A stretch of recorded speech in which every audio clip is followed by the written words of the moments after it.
Chapter 986. Huanwen carefully held the jug of wine and glared at him. He then sighed softly.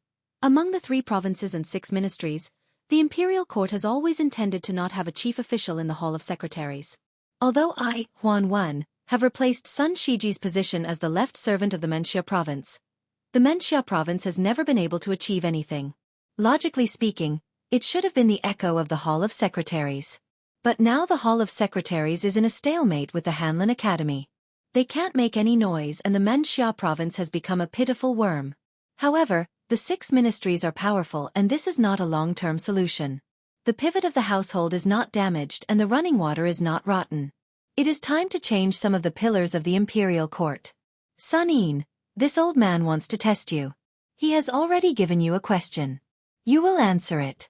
Tell me roughly about the direction of the imperial court and why it is like this. Sun Yin smiled. Then let's start with 2 of the 3 imperial edicts. Lu Baijie has been promoted to Minister of War and Yuan Gua has been promoted to Minister of Rights. Now the Gu Lu has changed from General Gu Jiantang to the villain Tu Chen Jibao, and then to the Tongxi sword saint of the Lu family of Yangzhou. The people of the Gu Lu have gradually scattered and can no longer be as united as before. With Guangling Taoist Lu Shengxiang entering the Ministry of War, the Ministry of War is truly the Emperor's Ministry of War.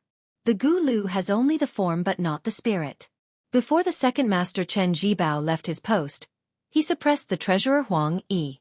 The original backbone of the Gu Lu, Gu Jiantang, purposely turned a blind eye to it. He took the initiative to send a message to the imperial court that the surname of the Gu Lu is no longer Gu. The emperor has the final say on what the surname of the Gu Lu should be. With the departure of the Gu Lu, only the Zhang faction was left. It should have been a scene of a higher level, but the Grand Secretary did not do so. In fact, for the past 10 years, the Grand Secretary had intended to cut off his own branches and leaves. He expelled Yuan Gua and Han Lin and deliberately distanced himself from the Hanlin Academy where he had made his fortune. He allowed the Crown Prince Yin Mao Chun to change factions.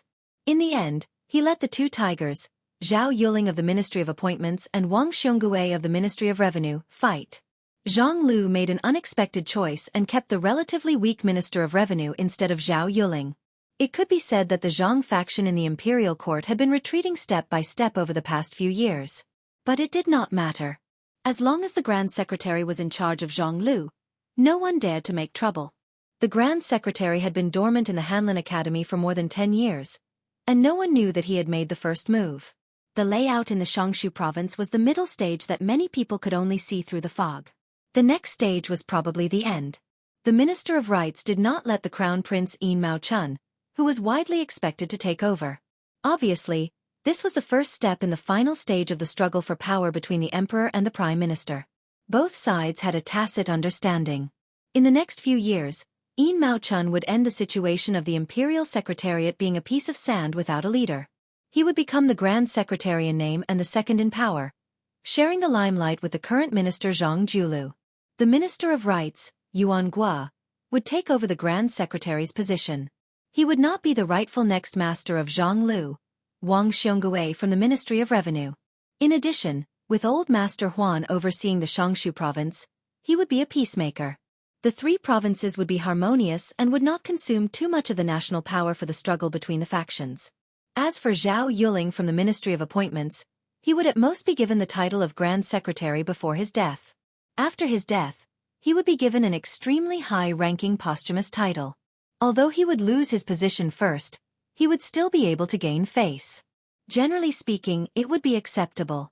Moreover, with his in-law, Yin Mao Chun, taking over the position first, Zhao Yuling would also have to avoid arousing suspicion. Huanwen nodded repeatedly and said with a smile, "Then after I, old man Huan, die, who would be in charge of the Shangshu province? You, Sun Yin, should not have any extravagant hopes. Before I die, I will definitely send a secret memorial to His Majesty to not let you gain too much power." Sun Yin's expression was calm and tranquil. With a smile he said, "It's not like Grand Secretary Zhang is the only one with the ability to play this game of chess. Since the Prime Minister Yin Mao Chun has already surfaced, there will naturally be another Prime Minister.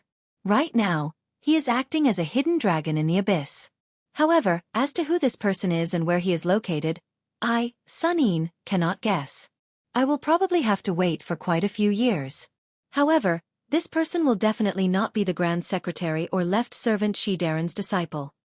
Huanwen laughed aloud and said, Kid, you're not bad. In the next 20-30 years, it will probably be like this. Later on, this old man will bring you to Green Eye's residence. You can play a few games of chess with him.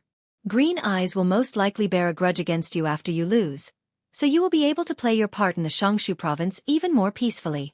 You won't have to be a lackey. Yao Baifeng's expression was displeased. He released a heavy cold snort. Sun Yin hesitated for a moment. He then asked curiously, Old man, why did you give Subarang Jean a punch? The corners of Huan Wen's lips curled. Jean Lanting, that kid, being a parental official for the common people of Liang shouldn't be bad. Being a subject of His Majesty is even more loyal. However, when it comes to being a person, he is a bit too dishonest. I gave him a punch for his own good, so that he won't become too complacent and think that just because Green Eyes and I are backing him up, he can put everyone in his eyes. That's right, old Yao. This kid formed a clique in the Imperial College. I helped you vent your resentment and spread the word that I will return the money he was familiar with. Can you help me return the money? Yao Baifeng said with a cold laugh. Do you think I will help you pay this money? Huanwen shook the empty wine pot. With a helpless expression he said, No money, no wine, there is no way to continue living like this. Sun Yin continued to ask, I heard that the new king of Bailiang sent troops to the border of Yuzhou and refused to accept the imperial edict? Huanwen said with a smile. He chose the lesser of two evils. In this way, the imperial court should know that the new king of Liang is not a pushover. In the future, if they want to control Bailiang, they will have to think twice. There won't be too many moves on the surface, such as bestowing posthumous titles. However, there will be more moves in the dark, such as transporting grain from the south into Liang. Speaking of which, when discussing posthumous titles during the Jellyfish Awakening season, Yan Jieshi only counted as half of the people who spoke with a conscience. The other half was just putting on an act. Only you, Yao Baifeng, foolishly made a big mistake. In the future, the Imperial College will definitely be Jean Lanting's. That's good. I don't want you to have an official position anyway. If you want to study, you should go into seclusion. Studying is better than anything else. After Li Yong unified the spring and autumn period, His Majesty has been very tolerant of the scholars of the world. There has never been a literary prison. I don't want it to happen to your Yao family. Yao Baifeng said with emotion, since he can tolerate the world, why can't he tolerate a dead person's posthumous title? Huanwen rolled his eyes. Yao Baifeng, oh Yao Baifeng, have you become stupid from studying? Is the ruler not human? Can't he have 7 emotions and 6 desires? You should be content. Being able to have such a wise ruler is already the greatest fortune of a subject. Yao Baifeng sighed. Huanwen handed over the wine pot. Old Yao, I beg you. Give me a good pot of wine. My stomach is full of old wine worms that are rebelling against me. Yao Baifeng could do nothing about it. He took the wine gourd and left the pavilion. Huanwen chuckled and said, Sit down. The pedantic old scholar has finally left. You and I can say some rebellious words. After Sun Yin sat down, he said softly, Between the previous emperor and the current emperor, there is a king of Bailiang. Between His Majesty and the Crown Prince Zhao Zhuan, it is our Grand Secretary. The great general is high and the emperor is far away. He has 300,000 elite soldiers. With Beimang watching, the court does not dare to kill the Su family. They can only wait for Su Shao to die and use his posthumous title to disgust people. But Grand Secretary Zhang? Huanwen glanced at this young scholar and slowly asked, You are so smart. Does Bailiang know? Sun Yin replied with a question, I came to Great Peace City not for the emperor, but for the common people. Does old Master Huan believe me? Huanwen stared at Sun Yin and then said with a sigh, There was once a scholar called Sun Ping who also had such ambitions. In the end he died very miserably. In the courtyard outside the pavilion, a group of spring orioles chirped, fighting over the warm branches of the trees under the warm sunlight. Huanwen suddenly said, Beimeng marched south, the king of Bailiang defended the northwest gate for the central plains, the court did not help, Su Fengyan died in battle at the border. If this is really the case, Huanwen hopes that he was already dead at that time and could not see this scene. Sun Yin said calmly, If there really is a day when the court celebrates, when I go to the grave to toast, I will definitely tell old master. Huanwen laughed and scolded. You bastard! Sun Yin scolded back expressionlessly. Old bastard! Chapter 987. In the desert beyond the Great Wall, there was a rider riding west. He had a pair of sabers at his waist. The man wore coarse hemp clothes. Further west of Liangzhou, there were 3 military towns in ancient times: Fengxiang, Linyao, and Qingcang. They controlled the upper reaches of the Central Plains. At the same time, they formed a triangle with the Iron Gate Pass. Together, they controlled the vast western regions. However, the 3 towns had long been abandoned. They had become the perfect shelter for hundreds of thousands of refugees. These criminals were particularly brave and good at fighting. Not to mention young men. Even women and children of 7 or 8 years old would fight to the death against Bailiang soldiers as long as they were given a wooden spear. The border army of Liangzhou had always had the habit of using refugees to practice martial arts. Most of the sinners' bravery was forced out by the Bailiang cavalry. They had no choice but to do something desperate. The first thing the Bailiang crossbowmen did was to throw them here. They were only given a horse, a crossbow, and a cold saber. Then they had to pray for their own good. If they could survive for a month, they would have crossed the first threshold. If they died, even collecting their corpses would be an extravagant hope. They would have long been whipped to pieces by the sinners who hated Bailiang to the bone. The people of Lingzhou, which was far from the border, all said that the children who grew up there loved to kick and play with the skulls of the dead Bailiang soldiers. Therefore, the people there were neither human nor ghost. They were extremely terrifying. When the rider traveled 200 li to the west, he encountered a group of future crossbowmen who had just entered the area. The 2 sides were on the verge of fighting. There was no need for words. The coarse hemp man casually blocked the barrage of short crossbows and 2 waves of charges without injuring anyone. The elite soldiers returned without accomplishing anything, so they gave up on trying to chew this tough bone. Although the number of heads they beheaded after returning to Liangzhou was related to the amount of money they would be rewarded, their original intention was still to survive. Since it was clear that they could not chop off this fellow's head, they quietly took a detour after picking up the crossbow bolts one by one. This place where the refugees gathered was full of hidden dragons and crouching tigers.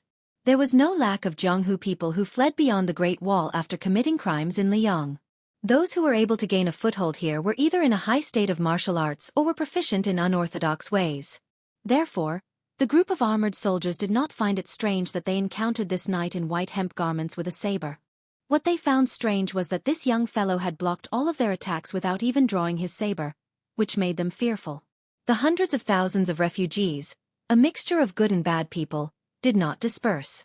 They were mainly concentrated in the 3 abandoned cities from the east to the west: Qingcang, Linyao, and Fengxiang, which had been removed from the map of Liang. This was because if they were to disperse, they would definitely become ghosts under the sabers of Bailiang's armored soldiers. The refugees rarely carried weapons with them.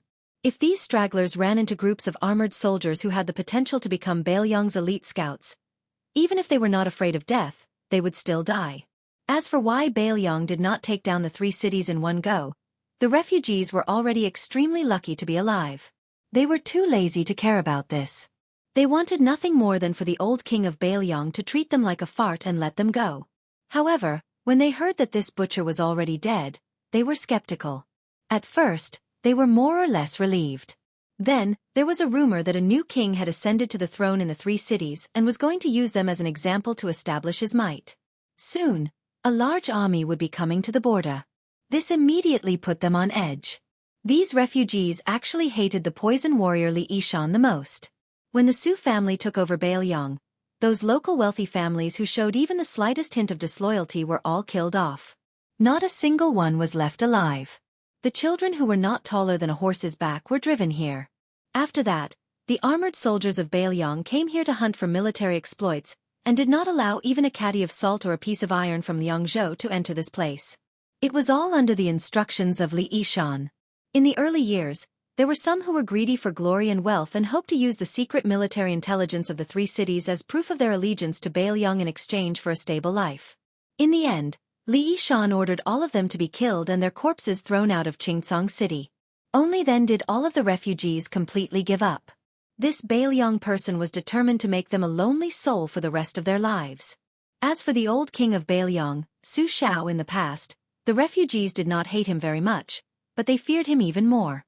Now that Ren Tu was dead, their hatred turned to hatred. This was because someone said that before Ren Tu died, Ren Tu's last words were that he wanted the new king to bury 200,000 refugees with him. Only if the new king of Baelyong managed to gather 1,000,000 soldiers in the netherworld would they be able to wrestle with the king of hell. At first glance, this kind of ridiculous nonsense was actually believed by everyone in this precarious land of refugees. In the twilight, they could faintly see smoke curling up from the kitchen chimneys of several villages. In this area, there were very few Baelyong riders who dared to wander around unscrupulously. The last time they did so, it was the son of the administrator and a man with heavy pupils who came to take a stroll around the city. The man with the saber led his horse forward and asked for a ladle of water from a family living in a mud hut at the entrance of the village. The family of 4 consisted of a dark-skinned, robust couple and a pair of barefoot children. Their eyes were abnormally cold. Probably because they were intimidated by the 2 sabers at the visitor's waist, they suppressed their impulse to kill him and steal his horse. The man in charge of the family endured the heartache and scooped up a ladle of muddy water from the bottom of the water tank with difficulty and handed it over. The man was not drinking the water to quench his thirst, but was recklessly using it to clean the horse's nose. The 2 children of the family looked at the man and the horse from afar with blazing eyes. In this place, it was easier to survive with an iron saber. As for having a good horse to ride, it was purely a luxury. It was better to have a backer. Otherwise, it was tantamount to having the words, "kneeling and begging for death," written on your face. When the young knight with grey hair handed over the ladle, he glanced at the 2 children from the corner of his eyes. They were both looking at the saber. There was a young child at the tumbling horse pass who was looking for a clean Jong-hu dream in his heart. The children here were thinking about how to kill if they were killed. The 2 were worlds apart, but there was no right or wrong. Before leaving with the horse, he took out a large piece of silver from his bulging money bag and threw it over. The man caught the silver and took a big bite out of it. He grinned at him, but there was no gratitude in his eyes. Not long after, the man called over more than 20 young and robust men in the village. They carried wooden spears that every family could not live without. There were also some robust women and slightly older children who were unwilling to be left behind. They aggressively intercepted the wanderer who accidentally revealed his yellow and white substance. It was not accurate to say that they intercepted him, because the man stopped his horse not long after leaving the village, as if he had been waiting for them. The man with the saber gently threw the money bag in the open space in front of him and said in an authentic Baelyong accent, "If you are not afraid of death, take it if you have the ability." Chapter 988. As a result, no one dared to act rashly. Of course, the bag of silver was tempting, but this young ranger with a sword and a horse didn't look like someone who would be easily killed. Seeing that they weren't moving, the ranger squeezed his horse's belly, and the horse's hooves gently stepped on the ground, heading towards the bag of silver. At that moment, a wooden spear flew out at high speed, and the sharpened spear was aimed at the ranger's chest. The person who threw the spear was a tall and sturdy young man. The young man's spearmanship was trained by killing countless cunning gerbils. Naturally, he stabbed wherever he pointed, and his accuracy was impeccable. Unfortunately, the ranger didn't know how to move the wooden spear. He turned the tip of the spear around and grasped it lightly. Other than the vicious young man who didn't know what to do, the rest of the men and women retreated with their spears, drawing a clear line between them and the young man. The ranger with a sword pierced the money bag with the tip of his spear, and urged his horse slowly towards the young man. The money bag was tightly knitted, and it slid to the middle of the wooden spear before stopping. The horse's hooves weren't heavy, but they hit the hearts of the refugees. The young man who was tempted by the money didn't wait for death. Instead of retreating, he charged forward, facing the man and the horse. He didn't run in a straight line, but like a snake slithering in the sand, the agile young man swept past the horse's head, and with a twist of his toes, he fiercely slammed into the side of the horse's belly. The ranger casually reached out, grabbed the young man's head, and threw it up high, the tip of his spear aimed at the young man's belly. At that moment, a wail came from behind the men and women, and a skinny little girl staggered out of the human wall. The ranger frowned, and the spear drew half an arc in the air. The young man fell heavily to the ground, escaping the fate of being pierced by his own spear. He shook his head, and after trying his best to stand up, he shielded the skinny little girl behind him and stared at the ranger with a wooden spear on the horse's back. The ranger threw the wooden spear, and it was nailed into the yellow sand a few steps in front of the young man and the little girl. His gaze leaped over the young man's head, and he glanced at the group of refugees. Only then did he pull on the reins and turn around to leave. The little girl, who was so skinny that she couldn't even get frostbite, sobbed as she hugged the young man who was dependent on her for survival. The young man who survived the disaster pulled out the spear with trembling hands and pulled the heavy money bag onto his hand. He untied the knot and poured out a small piece of broken silver. Then, he handed the money bag to the elders in the village to divide the spoils. It was not that the young man was poor and generous. It was just that even if he took a little more than that, he would be beaten up badly. But this time, the young man was greatly surprised. None of the 30 or so men and women in the village came forward to take the money bag. The young man wasn't stupid. He remembered the glance the ranger gave him before he left. It was obvious that the Jianghu expert had made these people not dare to touch the silver. The young man didn't have any elders in his family. Even if he hadn't studied for a day or learned a word, he had still been taught the ways of the world. He used the money to buy a pitiful amount of dried meat and coarse grain from those people. After squandering the money bag, the young man didn't rush back to the village. Instead, he gave the small piece of broken silver to his little sister, squatted down, and let her ride on his neck. He slowly stood up, holding the wooden spear that had almost taken his life. The young man was somewhat annoyed that the money bag had also been taken by someone else. He looked in the direction of Qingcang City, but he couldn't see the ranger anymore. The young man smiled brightly and said, "Little grassroot, it's silver." The little girl, who was holding the broken silver tightly, rested her chin on her older brother's head and made a sound of agreement. The rider rushed into the dilapidated Qingcang City before the gates were closed. There was no such thing as a pass here. Being able to stay alive was the biggest pass. Who cared about your surname or your household registration? In this city, it didn't matter if you were Zhang Julu or Grand Secretary Zhang. It was the same even if you were the emperor's son. Perhaps only that person surnamed Su from Bailiang had the authority to make a decision. After the ranger entered the city, he sat high on his horse and looked around. It was indeed different from the cities within Bailiang's jurisdiction. It had nothing to do with whether it was rich or poor.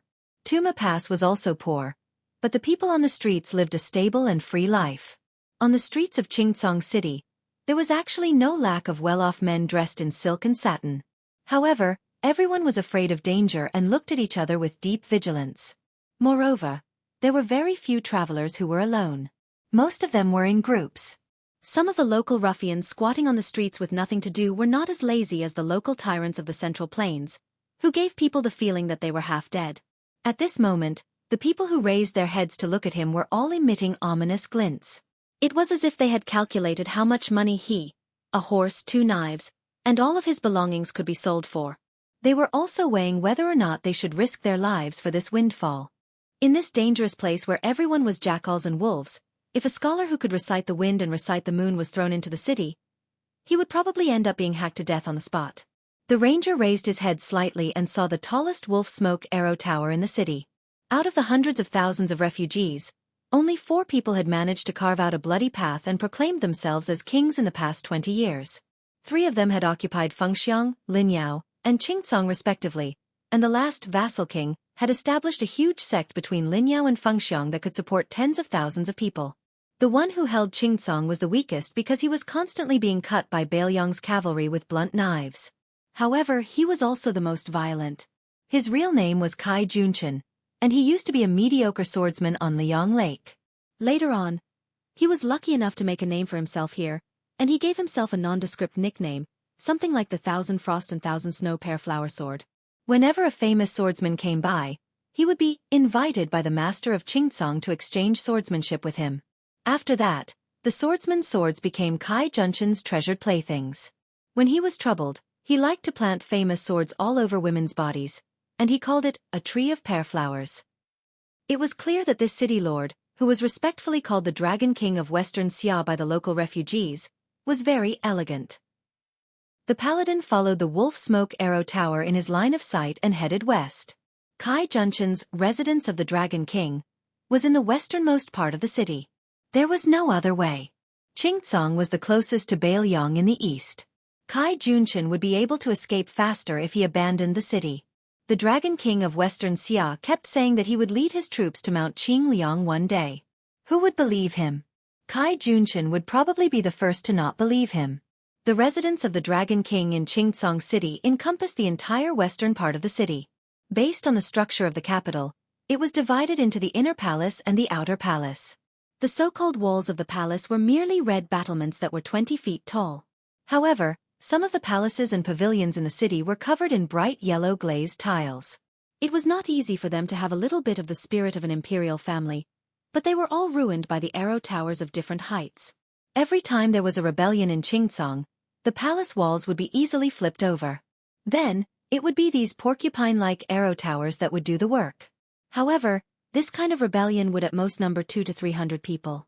It was not even comparable to the chaotic battles of horse bandits in the land of refugees.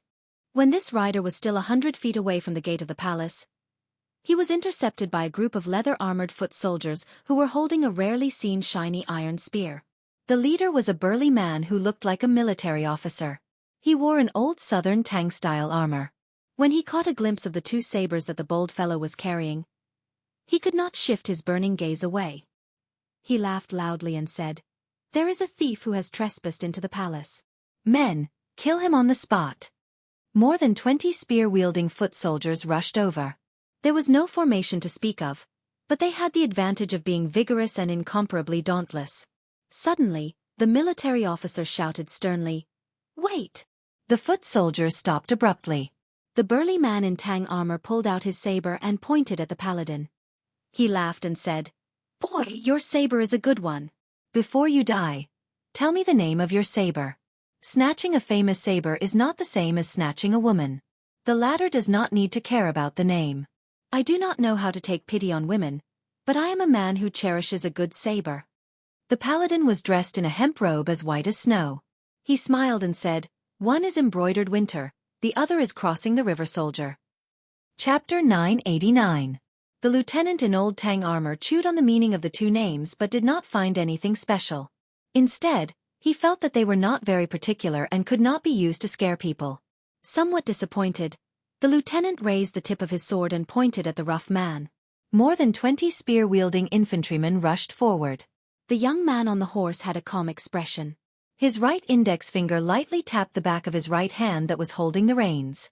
Just as the infantrymen were about to stab the man and the horse into hedgehogs, a rider rushed out of the palace.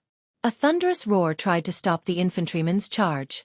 However, there were still 2 strong infantrymen who could not stop in time and quickly thrust out their iron spears. Then with a bang, the 2 guards flew back along with their spears. It was as if their chests were pierced by a powerful arrow. They exploded into a large pool of blood and fell to the ground dead. The Tang Jia lieutenant had good eyesight and knew his stuff. If he wasn't a martial pathmaster, he would have dug out his eyeballs to see how the linen-clothed ranger killed without leaving a trace. He turned his horse around and respectfully bowed to the general who rushed out of the palace gates. He cupped his fists and said, "I greet the East-conquering general." The middle-aged general who was respectfully called the East-conquering general glanced at the face of the infantryman. He noticed that there was a hint of mockery at the corner of the man's mouth. This rough man actually blushed. This general of his was naturally wild. The Lord of Qingcang, Kai Junshin, gave him an official position and rewarded him with some second-grade or third-grade official titles. In any case, he did not need a single copper coin from Kai Junshin. Other than He Dajie, the great general of the East, there were also Anqi Garrison, North Patrol, and South Patrol. In any case, they had gathered the East, West, North, and South. East of Qingcang was Northern Liang. Thus, great general of the East, He Dajie, had often been teased by his political opponents. They all said that they were waiting for him to go to Northern Liang and achieve a great victory. In name, He Dajie was a general, but in reality, he only had 1,500 soldiers and horses under him. The armored soldiers did not make up half of them. He Dajie did not pay attention to the lieutenant who touched the pot that did not boil. His expression was serious as he cupped his fists and said calmly, "My king would like to invite you into the palace for a chat. What do you think?" The infantryman nodded. He still did not realize that he had stepped into a tiger's den. He held the reins with both hands and looked at the city gates. The light horse's hooves stepped on the green jade tiles, making a crisp sound. He Dajie followed behind the infantryman with a complicated expression. His heart was in turmoil. When the infantryman approached the city, a secret letter was sent to the residence of the Dragon King. The Qing King, who did not attend court every night, was frightened. He hurriedly kicked away a few naked bodies beside him and rolled off the bed. He put on a poorly made dragon robe and was about to convene a court meeting. In addition to He Dajie, there was also Zhang Heng, the South Patrol General. Together with the Queen and a few civil and military officials, they were arguing over a portrait.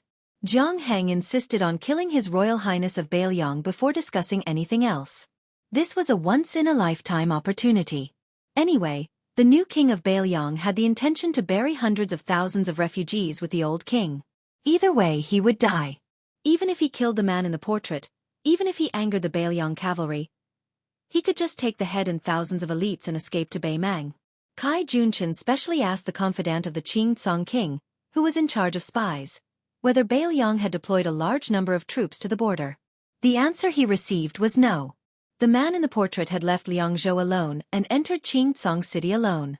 This made the timid and cautious Kai Junchen even more uncertain. Was this guy tired of living? Did he really think that he could win people over with virtue in the refugee land just because he was the king of Bailiang? Did he want Kai Junchen to take off the dragon robe that he had only worn for a few years and kowtow to him? Was he willing to be a lackey for a hothead who did not have hair on his mouth? Kai Junchen could not stand the instigation and clamor of most of the civil and military officials. He gritted his teeth. He had originally made up his mind to send out all the masters in the residence of Dragon King and 2,000 cavalrymen to kill that guy at the gate of the imperial city today. However, the Queen and He Dajie did not agree. They said that the guy surnamed Su gave up his position as the king of Bailiang and came to Qing city to seek his own death. Even if he did not have good intentions, he would not be able to stir up any trouble in the residence of Dragon King, which was heavily guarded by swords and spears and arrow towers. It was better to meet him and listen to his plans before making the corresponding trade-offs. There were only benefits and no harm. In the end, He Dajie was scolded by an old official for being soft-hearted. Fortunately, he had the support of the Queen, so he was able to ride out of the palace and welcome the new Prince of Liang, who was wearing mourning clothes. After passing through the city gate, there was another palace gate. Su Fengnian suddenly laughed and said, He Dajie, I heard that you and Yang Ruanyu, who was guarding the gate just now, and his father Yang Yoshue, were both subordinates of the deputy commander of Bailiang's infantry army, Great Ancestor Gu. He Dajie acted as if he was facing a great enemy. He carefully worded his words and said coldly, The past is not worth mentioning. Old General Gu has become a high official of Bailiang. It is a good thing, but it is not my turn to congratulate him. Su Fengnian laughed softly and said, The deputy commander of Bailiang's infantry army is only of the second rank. Only Yan Wenluan and Yuan Zuozong have the same rank as you, Great General Zhendong. Speaking of congratulating, it should be Great Ancestor Gu who should congratulate you. He Dajie, who was ridiculed to the extreme, snorted coldly. The palace gate opened and a dozen people walked out. The official embellishments were either red-crowned cranes, golden pheasants, or unicorns and lions. The one in the middle was not Kai Junchen, but a noblewoman wearing a phoenix coronet and a red robe. It was hard to say what kind of motherly style she had, but the thumb-sized pearls hanging all over her body were very valuable. If this group of aggressive fellows were in Liang, their entire family would have been exterminated just based on their overbearing attire. There were 2 arrow towers built inside the palace wall. Soon, someone drew their bow and shot an arrow, giving Su Fengnian a show of strength. It was the long-lost Shishu chain arrow, the mother and son linked heart arrow. The 2 arrows were of different lengths and were shot at Su Fengnian's face. The mother and son linked heart arrow was only an entry-level archery skill in the Shishu chain arrow. Su Fengnian flicked his sleeve and caught the 2 arrows. He held them horizontally in front of his chest and broke them inch by inch and threw them on the ground. He saw the Southern Patrol General Zhang Heng, who was known as the #1 master of Qing, pull out his saber, walk down the stairs and swagger towards him. Su Fengnian turned to He Dajie and laughed. Is this how you treat your guests in Qing? He Dajie said with a straight face, Whether it is a toast or a punishment depends on your ability. Chapter 990. Su Fengnian smiled and dismounted from his horse. Zhang Heng was like a wild horse that had escaped from its reins. He charged straight at Su Fengnian with his saber. His momentum was overwhelming. However, when he was 10 feet away from the young lord of Northern Liang, everyone saw an incredible scene. General Zhang's saber art was like a rainbow. It was beautiful and murderous. It was obvious that he had gained the upper hand by showing his strength. However, before he could even touch the rough guest's body with his saber, streams of scarlet blood began to emerge from his body like fountains. This was the miserable scene of a warhorse crashing into the Mo saber formation. The bystanders felt baffled, but the Southern Patrolling Grand General himself felt as if he had fallen into the clouds and mist, complaining incessantly. He hastily stopped the saber momentum that was tantamount to suicide, and was about to decisively retreat to evade the edge of the saber. His body was pierced with 6 holes by the invisible sharp weapons. He did not know who to complain to. Could it be that the young man in front of him, who had both hands in his sleeves and was clearly 2 feet away from the twin sabers at his waist, was a master of secret weapons who was proficient in the sleeve universe? Jiang Heng originally wanted to gain some face for the Dragon King residence, so that the Azure Kingdom could bargain with the Bailiang. Now, he gave up on this thought and thought that stopping the bleeding was the most important thing. However, everything in front of him turned black and the South Patrolling General had no more words to say. Su Fengnian held Jiang Heng's head that was dripping blood on the ground with one hand and the headless body with the other. He threw it up and smashed it onto the watchtower where the archer was at. Instantly, the fence shattered.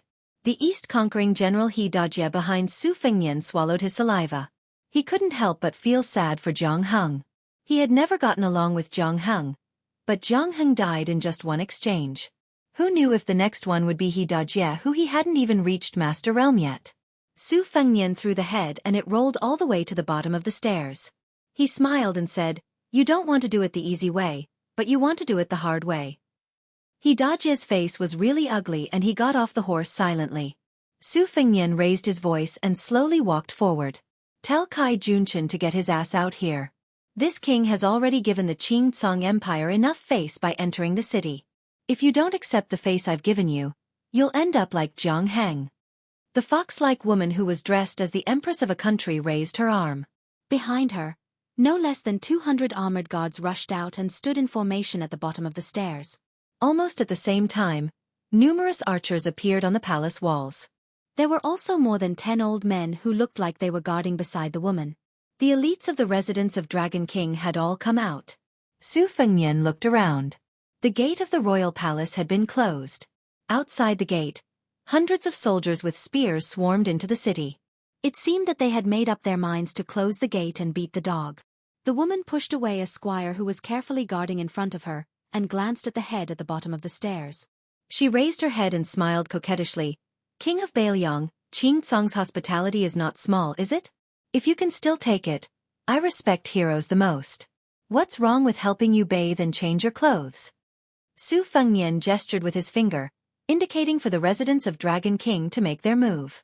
The first batch of 30 armored soldiers surrounded and attacked. Su Fengnian crossed his arms in front of his chest and remained indifferent.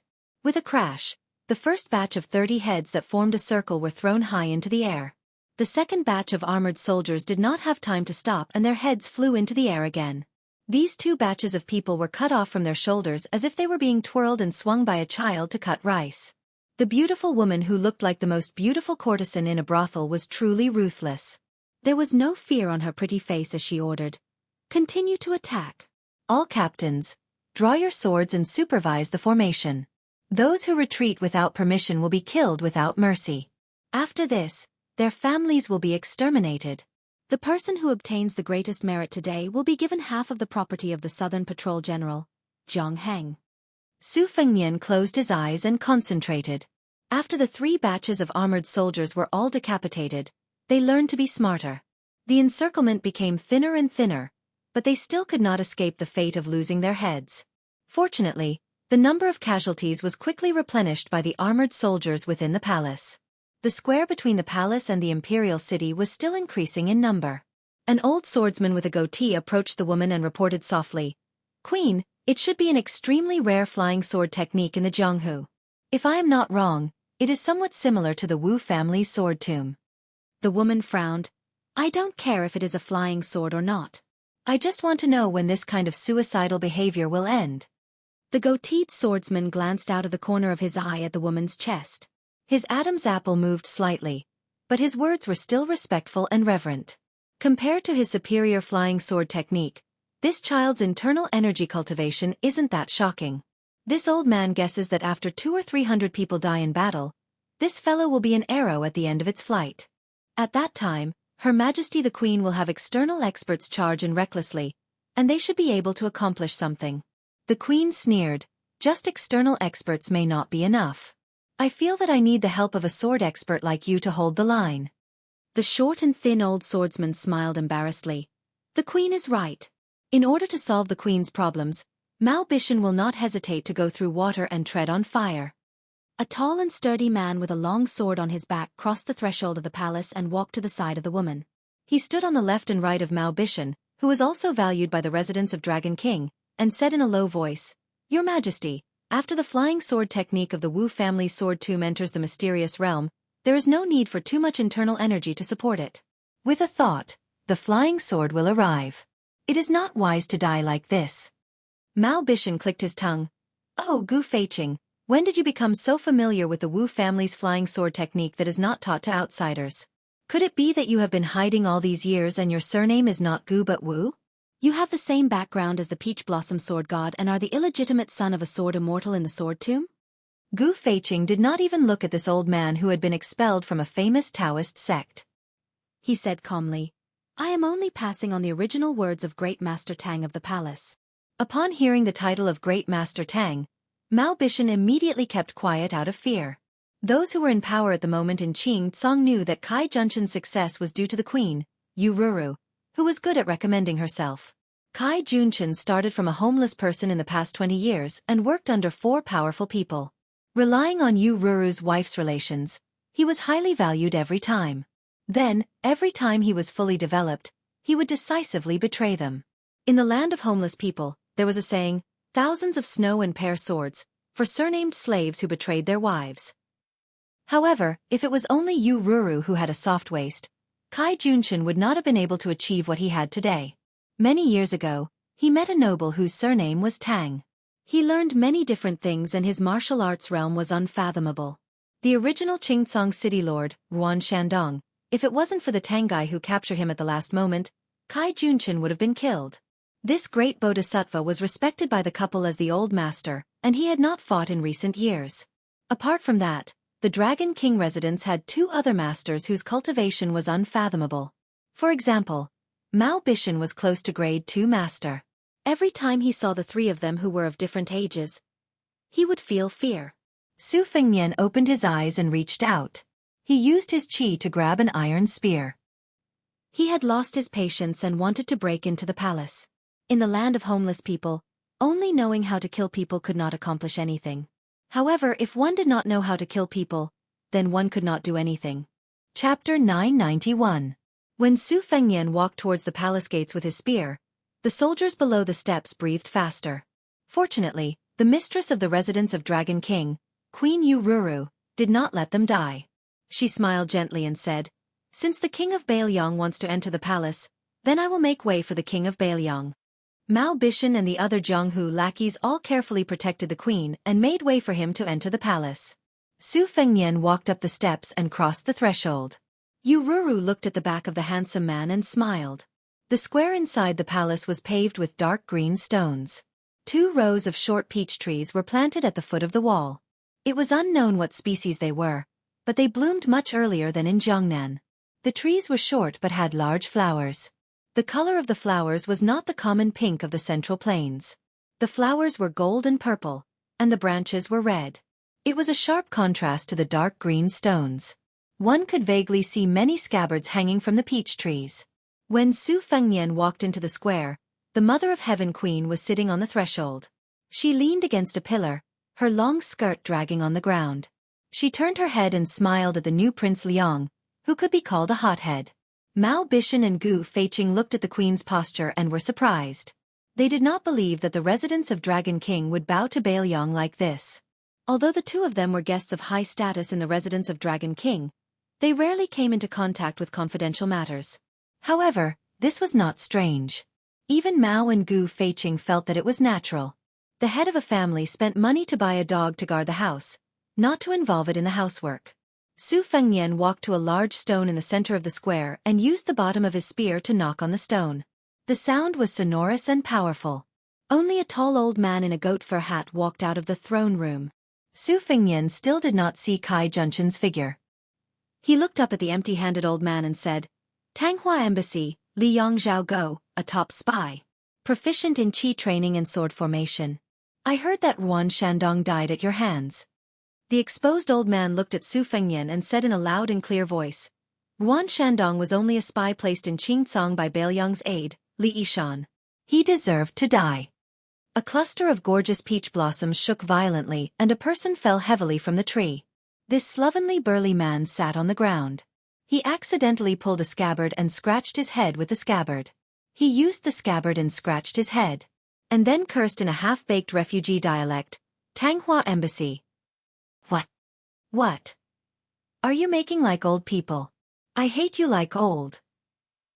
If you want to fight, hurry up." Su Fengnian glanced at the middle-aged man and frowned. It was not difficult for the man to recognize him. However, the spies from Bailiang had not obtained any accurate information about this man. Su Fengnian still guessed his identity. This made Su Fengnian feel that it was a bit troublesome. During the trip to Beimang, Tuoba Chun's son made Su Fengnian suffer a lot. However, the person who left the deepest impression on him was not the youngest son of Tuoba Bodhisattva, but the son of an aristocratic family called Zhong Tan. At that time, there was a woman from the princess tomb who pretended to be his personal maid. Su Fengnian had experienced her bold steel writing skills. Zhong Tan's father was Zhong Shentong, one of the 12 great generals of Beimang. His uncle was Zhong Liang, one of the 10 great devils of Beimang whose true strength was second only to Luo Yang. Zhong Shentong would not give up his position as a great general and come to Qingcang City to make a small fuss. Therefore, he could only be Zhong Liang, who was ranked high and low in the Jianghu of Beimang, depending on his mood. Zhong Liang was a famous romantic figure in Beimang. He was unrestrained and unrestrained. On the path of martial arts, he could easily win against the top experts of the 10 great devils. However, he also dared to lose to some of the soft persimmons, who were ranked at the bottom. The great devil in front of him was 70 to 80% similar to his nephew Zhong Gui, who was killed by Su Fengnian. However, he was more similar to his nephew Zhong Tan. Luo Yang had once said that among the 9 devils behind her, only Zhong Liang could enter her eyes. Su Fengnian turned around and looked at the tall and sturdy man with a thick beard. He smiled and asked, "Zhong Liang." The man made a sound of surprise and did not deny it. "How do you know me?" The man patted his head and suddenly realized. "Zhong Gui was actually killed by you when you went back to Beimang last time? No wonder I felt something was wrong when I looked at that girl who was not married yet." When the two of them were talking about how others could not understand the heavenly book, Elder Tang of Qingcang City and Zhao Go of Liyang squatted down silently in the hall of Tanghua, with one hand on the ground. Su Fengnian was lost in thought and turned a blind eye to the movements of the hall of Tanghua. When the land of refugees was in its embryonic form, the warlords were divided, mainly relying on the original family names of Bailiang, and quickly wringing out political power one by one. What followed was an extremely chaotic internal strife. Thus, a large number of tyrannical martial artists with powerful skills like Yuan Shandong, the former lord of Qingcang City, stepped onto the stage. The big fish ate the small fish, and the small fish ate the shrimps. The idle forces were purged and annexed, and from the turmoil to the stability, they encountered an invisible bottleneck and could no longer expand their territory. In the eyes of many people, Yuan Shandong's martial arts cultivation was not bad, but they lost because of their lack of strategy. As a result, people who were good at dealing with political affairs were born, and Kai Junchen was one of them. In terms of martial arts, Mao Bishan and Gu Feiqing could easily kill dozens of Kai Junchen in one breath, but in the end, the one who relied on others' charity was still Mao Gu. However, it did not mean that there were no refugee leaders with both martial arts cultivation and shrewdness. In fact, Yuan Shandong was not as lacking in strategy as the outside world said. It was just that Qingcang City was close to the southern dynasty to the north, Bailiang to the east, and there were few big forces in the west who had bad intentions. Their situation was especially difficult. Not to mention other things, 2 of the 3 great consecrators in the residence of the Dragon King, one was Elder Zhao Go, and the other was the devil of Beimang. Su Fengnian knew very well that after his master, Li Yishan, had single-handedly created the situation of hundreds of thousands of refugees, using the shell as a training ground. He had been watching the situation in these years. This strategist saw him as a small world in the great wide world, coldly watching the ants fight for the ant nest. The world was full of strange things. Li Yishan could see everything from the top floor of the tide-listening pavilion. Regarding the movements of the refugees, Li Yishan had once written a book, Records of Knowing Autumn. It described in detail the rise and fall of people, gains and losses, so that Su Fengnian, a scholar, could know autumn with a single leaf. Among the strategists of the spring and autumn period, Li Yishan had always been seen as inferior to Nalin Yusi, Zhao Chongling, and the others because of his sinister methods. He received the nickname of Poison Scholar. Many Bailiang old generals even blamed the fact that the general was not willing to establish himself as the emperor and rule on Li Yishan's short-sightedness after Zhao Chongling's death. As to the truth, probably only people like Huang Longshi, Yuan Benshi, and Nalin Yusi could see through it and have the qualifications to make a conclusion about Li Yishan. Su Fengnian felt slightly emotional. After the spring and autumn period, the elusive Huang Longshan set his eyes on West Chu. Yuan Benshi, who had the right time, place and people, set out to set up the two Liao regions. Nalin Yusi, who had no worries, took care of the barbarians in the south. Li Yishan, who was besieged on all sides, let loose hundreds of thousands of refugees. It would probably take a few more years to see which of the four was better at strategizing. This was a true fight between immortals. Zhong Liang's voice interrupted Su Fengnian's thoughts. Su, be careful. Old Tang is trash in close combat.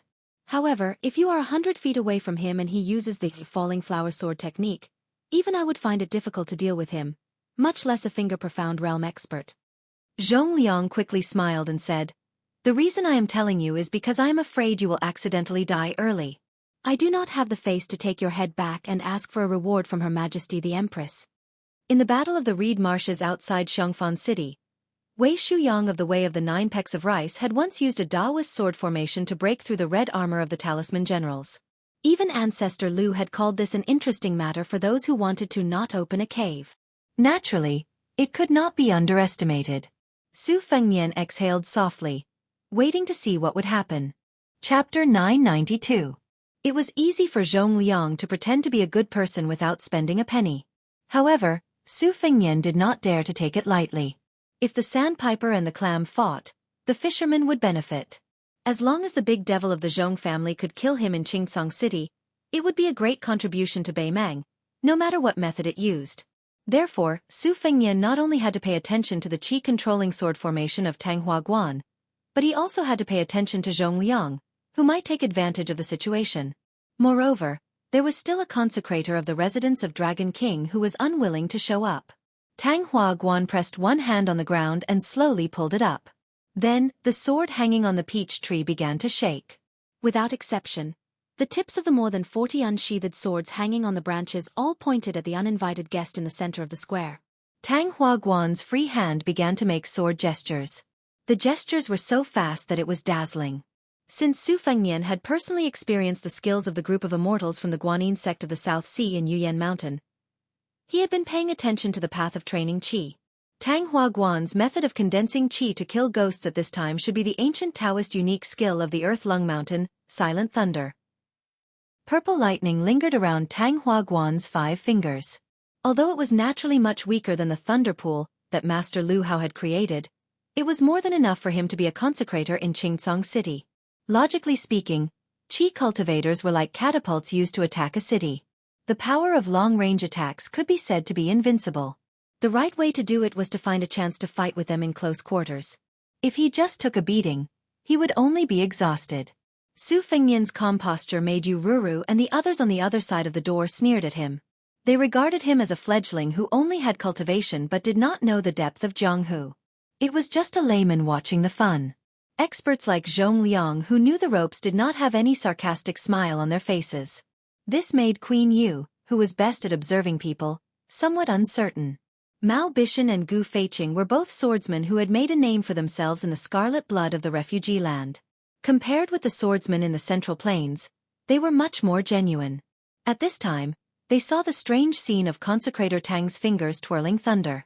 They could not care less about the scheming in the past. Mao Bishan asked softly, "That guy just watched Consecrator Tang's power to the peak. is so arrogant. He is so have something to rely on or he is ignorant. Gu Feiqing said in a solemn tone, this vassal lord has a bad reputation. But since he can make that villain Tu leave Bailiang on his own initiative and successfully inherit the throne, I think he is not the superficial person that the outside world says. The former is more likely. Consecrator Tang's technique is mysterious. The king of Bailiang may not be unable to fight him. It is hard to say who will win. Mao Bishan also came to his senses. He twisted his beard and nodded, saying, indeed. As long as the brain has not been kicked by a donkey, no one will come to the Qingcong Empire to deliver a good head. I think that the one surnamed Su either has an expert secretly looking after him, or his cultivation is really deep. Not only does he have the sword-controlling technique, but he also has his trump card. Tesk, I really didn't expect that Tu, who is only a second-grade martial master, would have two good sons who are better than him. If you ask me, with this talent and the Tide Listening Pavilion's arsenal, why should he be the king of Bailiang? Wouldn't it be better for him to roam the Jianghu? He can also make the Zhao Emperor feel at ease. Maybe he will be happy and give him a golden plaque with the title #1 in the world. Old Wang likes to claim to be #2. In this way, both of them will be justified. When the Queen of Yu heard this kind of ignorant tone that was similar to a country bumpkin's, she rolled her eyes charmingly. Women were blessed by the heavens and could throw a seductive charm when they rolled their eyes. When Mao Bishan caught a glimpse of the Queen's coquettish eyes, he was almost scared out of his wits. He moved a few steps closer to the door. The woman was sitting on the doorstep. Looking down from a high vantage point, honored guest Mao could clearly see the two creases on the woman's chest. Although Mao Bishan's addiction to women in this lifetime was even more difficult to part with than practicing the sword, he had not reached the point where he would forget his life in the face of beauty. He only dared to look at the green-skinned queen right in front of his eyes. Even if Yu Ruru had stripped naked and stood in front of him, no matter how much Mao Bishan lusted after her, he would not dare to touch her. This was the power that was more powerful than any swordsmanship in the world. Mao Bishan learned of this very late and realized it. That was why he would rather be the head of a chicken than the tail of a phoenix. He did not fight for the ranking of the Jianghu experts in his hometown in the old Dongyue. Instead, he came to the land of refugees to help the residents of the Dragon King. Chapter 993. The tip of the sword pointed at the spear. The young man's sheathless sword finally broke free from its shackles and left the peach tree. It pressed down towards the center of the square from the east and west. The hanging swords left their branches and cut off many faint golden and purple petals. It was a beautiful scene. The brilliance of the 40 swords was similar to the lightning that surrounded the Tanghua Pavilion's palm. Su Fengnian was a bit regretful. The flying swords that Dong Tai gave him outside the Shenwu city were destroyed by the human cats. There was a gap in the 24 hours. His lightning sword formation also lost a lot of power. Otherwise, don't look at how aggressive the Tanghua Pavilion's lightning sword formation was. Su Fengnian didn't even need to use the iron spear to move. Using a sword formation to defend against a sword formation, his shield was definitely stronger. Old spy Zhao Guo's spear had no effect. In fact, the essence of the 12 Lingxi sword tomb flying swords was not in the flying swords themselves, but in the sword intent and secret technique that each sword contained. This was an epiphany he had gained when he observed the alternation between day and night on the top of the Dunhuang city tower. Later on, he obtained the Great Qin sword behind the Yellow River Dragon Wall. The 12 Lingxi swords were divine Rui, so he could just destroy a few of the flying swords and rebuild them. Although he had an agreement with the Guanyin Sect's Qi refining grandmaster, Dripping Water, and the charcoal girl that sold charcoal, he needed to use the ancient sword that was made of the same material as the wooden horse to forge the 81 talisman swords in Yuyan Villa. Logically speaking, even if he did not use the ancient sword buried in the mausoleum, he could still cut off some of the talisman generals in red armor from the Reed Marsh and Iron Gate Pass and use them to forge the 12. However, Su Fengnian had other plans. In Liangzhou, he had entered the extremely hidden Bailiang machine-making bureau several times. Using his identity as His Royal Highness and the new King of Bailiang, he ordered the machine-making bureau to put down all the work at hand and start a huge project under the leadership of the Master of Moism. However, Second Sister and Chu Lushan had no right to ask about this secret. After Su Weisheng, who had some master-disciple relationship with the Master of Moism, entered Wutong'an, he completely left the machine-making bureau and handed it over to Su Fengnian, who liked to play at the machine-making bureau since childhood. Naturally, no one knew about the young king's plan. Even though Su Fengnian had only been practicing his saber, cultivating his will, and secretly practicing his swordsmanship for the past few years, other than the daughter of the spear immortal Wang Xiao, the instant spear, Su Yanbing, and Han Lao's Han, the two spear experts who could be ranked in the top 3 in the world, he had been influenced by them. Even with an iron spear in his hand, he was still able to make a whistling sound like the wind with the momentum of a thunderbolt. Every time the spear struck out, he would directly smash a sharp sword that was close to him. More than 40 Thunder Sword talisman swords were as weak as paper under the strike of the iron spear. Not only was Tang Huaguan's expression solemn, but the two guests, Queen Yu Ruru and Mao Gu, also had their eyes opened. Zhongliang was still calm and composed. The peach blossoms around him were torn apart by the sword aura and danced all over the sky. He casually picked up a few petals in front of him and threw them into his mouth to chew. Then, the great demon saw a sword being pierced towards his head by the iron spear. The Beimeng expert, whose mouth was full of peach blossoms, sneered vaguely and allowed the flying sword, which was tainted with the aura of the talisman, to stab straight towards his head. He did not expect that when the tip of the sword was about to touch Zhongliang's glabella, not only did Zhongliang not move at all, but there was also not even the slightest flow of qi. The flying sword actually spun around cheerfully like a swallow returning to its nest. It kept circling around Zhongliang's shoulders until the spiritual qi on the sword dissipated and it fell to the ground. On this point, not to mention Yu Ruru, Mao Bishan and Gu Feiqing, the two sword experts, even the qi cultivator Tang Huaguan could not understand the mystery. Only Su Fengnian knew. There was once a rumor in the Jianghu that there was a dragon girl in the South Sea whose swordsmanship was godly. The wind was strong and the waves were fast, and her sword could travel 10,000 miles. The barefoot young woman, nicknamed the Charcoal Girl, had once shown such a skill that was similar to Zhongliang's in Yuyan Mountain Villa. At that time, even Su Fengnian's flying sword, which had a complete sword embryo, was unusually docile and almost changed sides. It was all thanks to the Charcoal Girl's sword embryo, which was a once-in-a-century sword embryo. She was born to make famous swords feel close to her, as if they were meeting an old friend. Su Fengnian's original intention was to test the situation slightly and roughly confirm the strength of the demon. He did not expect Zhongliang to be so honest and openly reveal his sword embryo talent. Tang Huaguan's lips moved slightly as he silently chanted a spell. He pressed down with both hands and the second wave of flying swords flew out from the depths of the residence of Dragon King. There were only 50 or so swords. However, Su Fengnian really had the capital to underestimate the scale of this sword formation. He once had a magnificent feat of borrowing swords from Yuyan Mountain Villa and used thousands of snowflakes as swords. Tang Huaguan's sword formation was originally based on talismans and spells. In the eyes of today's famous swordsmen, this was naturally an insignificant skill. Su Fengnian's underestimation was one thing, but he did not forget to secretly learn the falling banner loathing and impeachment technique from the demon-slaying platform of Mount Longhu. However, at that time, the great immortal Qi Xianzhu had used the Sky Thunder as a banner to suppress several sky demons in Mount Zhulu. Tang Huaguan's loathing and impeachment technique was just a copy. It was probably not even 1,000th of the majesty of the demon-slaying platform on the Lotus platform.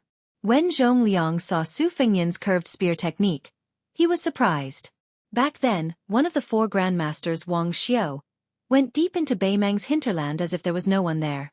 Countless heroes of Beimeng died under Wang Xiao's 4 words formula. The 2 words formula of Bang Tuar and Drag were already a complete mess. The 3rd word formula of curved spear technique was even more frightening. Zhongliang had wandered the Jianghu for many years and his martial arts were especially diverse. He was also a rare martial arts genius and was the only person in Beimeng whose aptitude was better than his own. Unfortunately, Zhongliang was born unrestrained and did not have a fixed nature. He rarely took a fancy to things that people valued. Not only did he have no love for power, he also followed his interest in martial arts. This was why he could not be ranked among the top 10 masters in the world. Zhongliang rubbed his eyelids with both hands and said with a smile, "It really is Wang Xiao's curved word formula. Good boy, you can learn whatever you want. You have my style." Zhongliang stared at it for a while and then turned his head to the queen on the other side of the door and made a gesture to ask for an iron spear.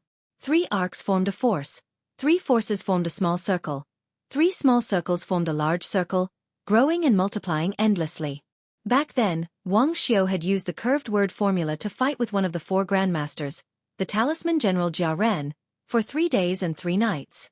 It was said that Wang Xiu's last arc encompassed a radius of 3 miles, killing all the birds and leaving not even a blade of grass alive. When the curved spear technique does not arc, I will die. For the first time, Zhong Liang, who had been hiding his identity in the land of refugees, felt an itch to fight. Su Fengnian's curved spear technique contained the collapsing thunder technique and the dragging spear technique. The horizontal and vertical sword formations of the Tanghua Pavilion could not withstand it. Su Fengnian's curved spear technique had already covered the entire square. Yu Ruru and the others could only see the peach blossoms spinning rapidly along with the dense Gang Qi. Su Fengnian twisted the spear around his body and used the Beimang Demon Lord Duanbo Er's famous lightning spear technique. Internally, he used the qi-controlling technique of the Wu family's sword tomb, and externally, he used Wang Xiu's collapsing word formula to throw the spear at the great consecrator of the residence of the Dragon King. After throwing the spear, Su Fengnian narrowed his eyes and felt a little incredulous. This old consecrator's desperate actions were too hasty. Other people would be desperate to escape, but this old spy Zhao Go actually held his sword without any regard for his life and allowed the spear to pierce through his abdomen. Like an arrow at the end of its flight, he leapt up and stabbed at Su Fengnian. Su Fengnian leaned to the side to avoid the sword. He gently stretched out an arm that was faintly wrapped in red silk and pressed down on Tanghua Pavilion's head, forcing him to kneel in front of him. Before dying, Tanghua Pavilion, who was bleeding from his 7 orifices, moved his lips with difficulty. There was no hatred in his eyes. Instead, there was a sense of relief. The old man silently uttered his last words. 2 words. Childish. Go. Chapter 994. Su Fengnian was confused. Most of the command of the mad dog Zhao Go, who had been used by Li Yang to eliminate dissidents, was originally in the hands of a relative of Empress Zhao Ji. Could it be that the old spy from the Tanghua embassy had received Zhao Ji's secret order? But how could Zhao Ji be a woman with a bodhisattva's heart? The friendship between the Su and Zhao families was actually divided into 2 parts. One was between Su Shao and the previous emperor, and the other was between Su Fengnian's mother and Zhao Ji. However, both of these had disappeared outside of the Zhouzhou embassy the last time Su Fengnian entered the capital. Furthermore, between the land of refugees and the Zhao family of Liyang was the majestic Beiliang. How could it be Zhao Ji's turn to give orders? Su Fengnian was suddenly shocked. He even dared to refuse the emperor's imperial edict. Although he didn't care about Zhao Ji's scheming, perhaps he had miscalculated one thing. This made Su Fengnian feel a trace of unease. However, at this time, he couldn't change his plan at the last minute. At most, he would use the stupidest method. Counter soldiers with arms, water with an earthware. Let's see who is the mantis and who is the oriole at the end. At the door, Gu Feiqing threw an iron spear to Zhong Liang, who was inside the door. The breeding demon waited for a moment before skillfully brandishing the spear. The body of the spear trembled in a subtle arc that was pleasing to the eye. With the spear in his hand, Zhong Liang's aura suddenly changed. He was no longer the carefree wild crane that did not care about anything. He dragged the spear and walked forward. Zhong Liang's footsteps were irregular, sometimes fast and sometimes slow. It seemed like he was following his heart. In a few blinks of an eye, he had arrived in front of Su Fengnian without saying a word. Holding the end of the iron spear in his hand, he swung it in a straight arc, smashing the whip towards Su Fengnian's forehead. Su Fengnian was not stupid enough to use both hands to block the attack. The iron spear in his hand, which was of the same standard as Zhong Liang's, drew an arc diagonally. Under the collision of the 2 spears, Su Fengnian immediately threw the iron spear out of his hand. He did not try to receive the impact of the collision on the iron spear, but he did not let it leave his hand for too long. Before the iron spear was knocked to the ground by the breeding demon, he immediately grabbed the iron spear that only had a lingering aura left in it. From an outsider's point of view, Su Fengnian had always held the iron spear tightly, clashing with Zhong Liang head-on. Although Su Fengnian had used some tricks to avoid the first wave of dangerous aura pouring out of the iron spear like a flood, the vigorous internal force that Zhong Liang had given the iron spear to the iron spear was unexpectedly huge. After holding the iron spear, Su Fengnian had no choice but to shake his wrist to use the burst formula to disperse the lingering aura on the spear. However, in a fight between masters, it was rare to see spear immortal Wang Xiu and talisman General Jia entangled with each other day and night like this. Usually, one wrong step after another would determine the outcome of the battle. It was only after Su Fengnian used the collapse formula that he managed to dispel the force from his iron spear. Zhong Liang continued to press forward with the momentum of the Wang Xiu vertical arc, forcing Su Fengnian, who had no room to maneuver, to maintain the defensive posture of the horizontal spear. Once again, Su Fengnian forcefully withstood the arc. Last time, Su Fengnian used a trick, but this time, it was Zhong Liang's turn. The arc formula was true, but because of the collapse formula, a large cloud of Gang Qi exploded from the tip of the spear. The hard iron spear in Zhong Liang's hand was curved into an unimaginably soft semicircle, and the tip of the spear was pointed at Su Fengnian's face. The distance between them was 1 foot, and the Gang Qi was 1 foot long. Su Fengnian could either take the full force of the iron spear arc word formula, or take the risk and try to break the Gang Qi of the collapse word formula, with the flying sword in his sleeve. Su Fengnian chose the former without hesitation. Showing off his sword-controlling technique to a sword embryo was tantamount to playing with fire. Su Fengnian took a step back. As his body slid backwards, he bent his knees slightly to disperse the majestic qi of Zhong Liang's collapse word formula. Zhong Liang held the iron spear in his hand. He was not in a hurry to beat up Su Fengnian, who had fallen into the water. He only followed like a shadow and kept the tip of the spear a foot away from Su Fengnian's eyes. He did not even immediately use the collapse word formula, which had an immediate effect. His Gang Qi was about to appear. This great devil who was ranked second in Beimang was recklessly mocking Su Fengnian. The reason why Zhong Liang was able to come up with a spear immortal secret technique that was on par with Su Fengnian's was because of his innate talent. More importantly, he had a high-profile battle in Beimang 2 years ago. His opponent was Deng Mao, who had become one of the top 10 fighters in the world. Zhong Liang's deep understanding of spear techniques was on par with Su Fengnian's. However, on the surface, Su Fengnian only had level 2 internal force, which was a huge gap compared to Zhong Liang's. Zhong Liang was not one of those otherworldly experts who only knew how to fight behind closed doors. As a result, Su Fengnian's defeat was a matter of course. In terms of innate talent, Su Fengnian was not as good as the old man wearing the sheepskin fur coat, who thought he was number 1 in the world from the moment he held a sword. He was not as good as Shenyuan Jingqing, who only knew how to read and became a Confucian sage. He was not as good as the woman who inexplicably cultivated the sword-controlling jade mystic while practicing calligraphy. He was not as good as the coal girl who was born with the sword immortal embryo. There were many more. Su Fengnian would lose to Zhong Liang and these Jianghu playboys. But when it came to risking one's life, Su Fengnian might not be better than them, but he was at least not inferior. When Su Fengnian retreated from the 2 peach trees and was about to lean against the palace wall, he stopped retreating. He drew a small arc with his spear, as if he was risking his life to kill Zhong Liang in an arc. Zhong Liang was very calm and did not withdraw his spear. He took the opportunity to slowly push the tip of the spear forward half a foot. It was actually Su Fengnian's desperation to trade his life for Zhong Liang's. It was as if this time he was aggressive and did not intend to win a complete victory, so he deliberately hid his strength. He was gambling on whether Su Fengnian dared to trade his life for his life. Su Fengnian did not hesitate. His arc spear continued to move forward, but at the same time, his left hand grasped the embroidered winter saber on his left waist. This saber was given to him by White Fox Face. It could be regarded as Su Fengnian's most intimate lover. It accompanied him on 2 trips to Liang and Beimang. When Su Fengnian, who was on the path of cultivating his mind, held the embroidered winter saber, it was a completely different scene. It was as if the unarmed second minister of offerings of the residence of Dragon King had become a demon with a spear. Chapter 995. Zhong Liang's eyes grew colder, and the flow of qi in his body grew faster and faster. Thousands of thoughts appeared in his mind. At the critical moment of exchanging his life, this boy still did not want to escape by using unorthodox methods. Instead, he was afraid that the curved spear would cut through his waist and kill him. Would he only be at ease if he added another blow before he died? Did this boy really not think of the king of Beiliang as some kind of vassal king? Did he really have the determination to die together? Zhong Liang's gaze instantly turned hot, and he was no longer careless. The Gang Qi at the tip of the spear was like a burning charcoal that had been thrown out of a furnace.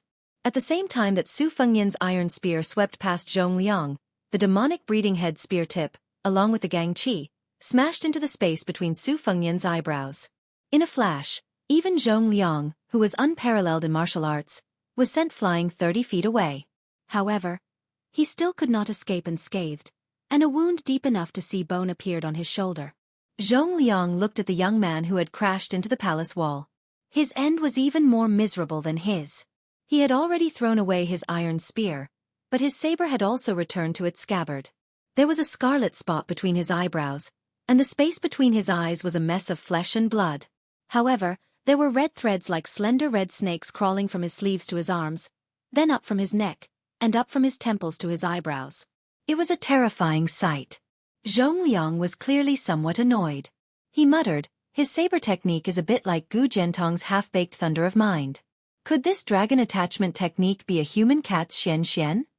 Zhong Liang sighed and looked with pity at the new King Liang who had surprised him. "If I had known, I would have put in more effort. Perhaps you could have done better. Unfortunately, there's nothing for me to do now." The ruler of Qingcang, Zhou Junchen, was holed up in the throne room. One hand was propped up against a gold-painted pillar, and the other hand was gripping the dragon jade pendant at his waist. His expression was nervous. He knew that he was only a puppet. The three masters all seemed to grant Qingcang's requests on the surface, but no one really took him seriously. Zhou Junchen stared at the back of an old man with his hands tucked in his sleeves. The old man was the third master of the house. He was from Nanjiang and was proficient in poisons and witchcraft. Not only was he good at killing and saving people, his methods of torturing people were even more bizarre. Until now, Zhou Junchen had not figured out the exact origins of the three masters. Qingcang's spies had always existed in name only. It was not that Zhou Junchen did not want to do his best in this area, but that he did not have the power to do so. Qingcang was struggling at death's door in the middle of several powerful forces. Zhou Junchen had already racked his brains to buy hundreds of sets of armor and military equipment. For a small dynasty in a time of chaos, there were two things that truly measured the power of a country. They were not the training of retainers, the raising of lackeys, or the construction of noble mansions. The first was the practice of training soldiers for 1,000 days to use them in a single day. That was the number of armors the soldiers wore. Training soldiers was a bottomless pit, and using soldiers was even more so. It was fine if they won a battle, but if they lost, they would lose everything. It was very easy to drag down a government that was independent but had an unstable foundation. The second was the collection of military secrets. This was a gold-swallowing pitio that consumed a lot of money. Many of the words in the secret letters were exchanged with blood and human lives. Previously, the head of the spies and the residents of Dragon King swore that the young vassal king invaded the territory alone, and that Bailiang did not have any large-scale military movements. Zhou Junchen's original intention was to sound out the young vassal king before sitting down to enjoy wine and beauties and have a good talk with him. If the young vassal king of the Liang dynasty was sincere, Zhou Junchen did not mind being a provincial governor under Bailiang or even a general with real power. If he was not sincere, it would not be too late to shed all pretense of cordiality and kill him. Unfortunately, first, the old man from the Tanghua Club insisted on using the talisman matrix that was the most expensive item in the residence of Dragon King. Then, the third minister of offerings and Jiang Heng, the general of the cavalry troop, agreed. The second minister of offerings, Liang Zhong, who claimed to be a remnant of the spring and autumn period but spoke with a Beimang accent, chose to stand by and do nothing. This completely ruined Zhou Junchen's wishful thinking. He could only hope that the Su Fengnian outside the palace was dead.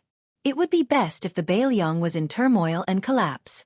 Otherwise, he could only flee to the more barren and desolate western region with a group of bodyguards. Zhou Junchen sighed and turned back to look at the golden dragon throne. He then turned his head and stood on tiptoe to look at the scenery outside the hall. He was lost in thought. Then, Zhou Junchen felt his scalp tingle. He turned around with difficulty and saw 3 men and a woman he had never seen before. 2 of them were adult men and a pair of young boy and girl. The young boy was a little fat and was rolling around on the spacious dragon throne. He seemed to be enjoying the feeling of rolling on the dragon throne. The young girl was not a beauty either. Her appearance was average. Fortunately, a fair complexion covered all her ugliness. If she was placed in the crowd of beauties and palace maids in the residence of Dragon King, Zhou Junchen, who was not happy without meat, would not even look at her. The young girl was squatting beside the dragon throne. She opened her mouth and took a big bite, as if to verify whether the dragon throne was made of gold. Zhou Junchen could ignore this pair of naughty children, but the two men who were about 10 years apart in age were intimidating. The slightly younger man had a majestic figure and was born with a vision of having eyes but no pupils. It was not accurate to say that he was blind. A short man dressed in the attire of the Northern Mang Northern Dynasty stood beside the majestic man, leaving Zhou Junchen with a rough side profile. He extended a hand and stroked the dragon throne. His stroke was extremely slow, as if he was yearning and ridiculing. Zhou Junchen, who was dressed in a yellow dragon robe, swallowed his saliva. He did not even dare to breathe loudly, let alone scold him. The short man smiled and did not look at Zhou Junchen. He asked softly, "Is this dragon throne bigger or smaller than the one in the throne room of Liang?" Zhou Junchen knew a little about the Beimang language and replied cautiously, "It's much smaller." The man nodded and withdrew his hand that was stroking the dragon throne. He turned to face Zhou Junchen. Half of his face was covered with scars. He rubbed the scars on his face with his thumb. Seeing this scene, Zhou Junchen remembered a rumor and was shocked. He staggered back a few steps. When the Northern Liang cavalry went the furthest north, there was a young military genius from the Northern Mang who was born in the Northern Dynasty's imperial family. He pushed the roaming cavalry's invasion and plundering to the extreme, and with a small number of troops, he beat the two great generals of Liang who were still alive on the eastern front until their faces were covered in grime. In the end, he dared to rush to the western front to provide assistance, and had several direct confrontations with the Northern Liang cavalry that were like a hot knife through butter. Not only did he not fall into a disadvantage, he even had a slight advantage. This continued until he was at a place called Pure Gold, where he was set up by Li Yishan to the point of death. He was entangled by a fatty surnamed Chu who was also adept at lone troops and roaming cavalry. Both sides had 3,000 cavalry each. They circled around each other and attacked each other, slaughtering each other for an entire 800 li. In the end, this Northern Mangsek's general did not have a single soldier left, and the one surnamed Chu was not much better off, only having 80 or so cavalry left. That battle to the death that shook the millions of troops on both the eastern and western fronts was not enough to make the final decision, but it was enough to make all the generals sigh in admiration. At the same time, this ordinary-looking man was the most proper descendant of Beimang. He was the younger brother of Murong Empress from a different mother, Murong Bao Ding. Murong half-faced Buddha was all thanks to the current Beiliang Protector General Chu Lushan. This person was not only a great genius in the art of war, he was also fully deserving of the title of martial prodigy. He was not at the Great Vajra realm, but he was better than the Great Vajra realm. He had an invincible golden body and was a white-clothed monk comparable to the two Zen temples.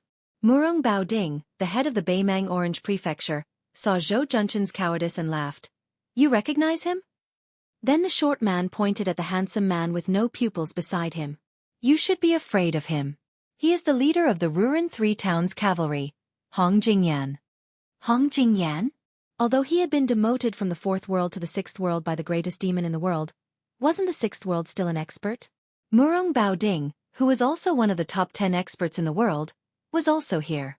What did it mean for the two of them to stand together in the Azure continent? Zhou Junchen, who was very afraid of death, already understood that life and death were up to fate. There was only one thought in his mind.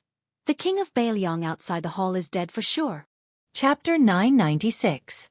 Zhou Junchen was not surprised that Zhou Junchen had such thoughts. In his opinion, one of the best soldiers in the army of Beiliang, the villain too, had already betrayed Beiliang and became the free and happy king of Shu. Yuan Baixiong was now the commander of the cavalry, with a high position and heavy responsibility. He would not come to the refugee land to kill a chicken with a knife. Even Han Lao's Han, the personal retainer of old King Liang's junior fellow apprentice Immortal of Spear, had become the general of Lingzhou or the deputy general. Thinking of this, Zhou Junchen felt a little sad. Compared to the young king outside the palace, he would not have a better ending. The young man risked his life alone and tried to show enough sincerity to recruit Qing Tsang. It was a good idea and there was a possibility of success. At least, Zhou Junchen believed that he would be tempted by a provincial governor or a general. However, Zhou Junchen reckoned that there must have been a fatal flaw in one of the espionage segments, and the Northern Mang knew about the heavenly secret. Otherwise, the short journey from Liangzhou to the Qingtsang would not have required the joint efforts of the Zhu province and the Ruren to mobilize so many people. The key point was that they had timed their movements so accurately. Thinking of this, Zhou Junchen found some joy in his misery. He thought to himself, our Qing Tsong's espionage is like a piece of tofu. Your rich northern Liang doesn't seem to be any better. At the thought of being in the same boat as the king of Bailiang, Zhou Junshin's gloomy mood brightened a little. But when the Lord of Azure saw the scene in the main hall, her heart sank to the bottom. After the dragon chair was bitten by the girl like a hungry dog, she lost interest and stood beside Beimang Baoding, holding a delicately woven silk food bag and stuffing pieces of pastries that she bought from Beimang's Nanchao market into her mouth. The little fatty was like a money grubber with a brain problem, crawling and rolling on the dragon chair, pinching and pinching, his eyes shining. After jumping off the dragon chair, he wanted to carry it away. But how could a dragon chair that weighed 1,000 pounds be so easy to carry? The young man was obviously very angry. With his back facing Zhou Junshin, he spread out his hands and suddenly pressed them on the dragon chair's 2 dragon heads. The golden dragon chair that was shining with a golden light instantly melted into a large pool of golden liquid at an astonishing speed, as if ice and snow were being roasted by a raging fire. The golden liquid that was used as a cushion on the steps was burned into a dazzling fire. The little fatty's boots and trousers were burned into nothing, but he himself was not injured at all. The young man fiercely fell to the ground with a plop and grabbed a handful of golden liquid, his eyes greedy. When the golden liquid flowed down the jade steps, it was originally going to pass by where the girl, Murong Baoding, and Hong Jingyan were standing, but the girl coldly snorted, and then with her as the center, the boiling golden liquid froze into a circle of gold in the blink of an eye. The girl's body was shrouded in mist, revealing a hint of frost.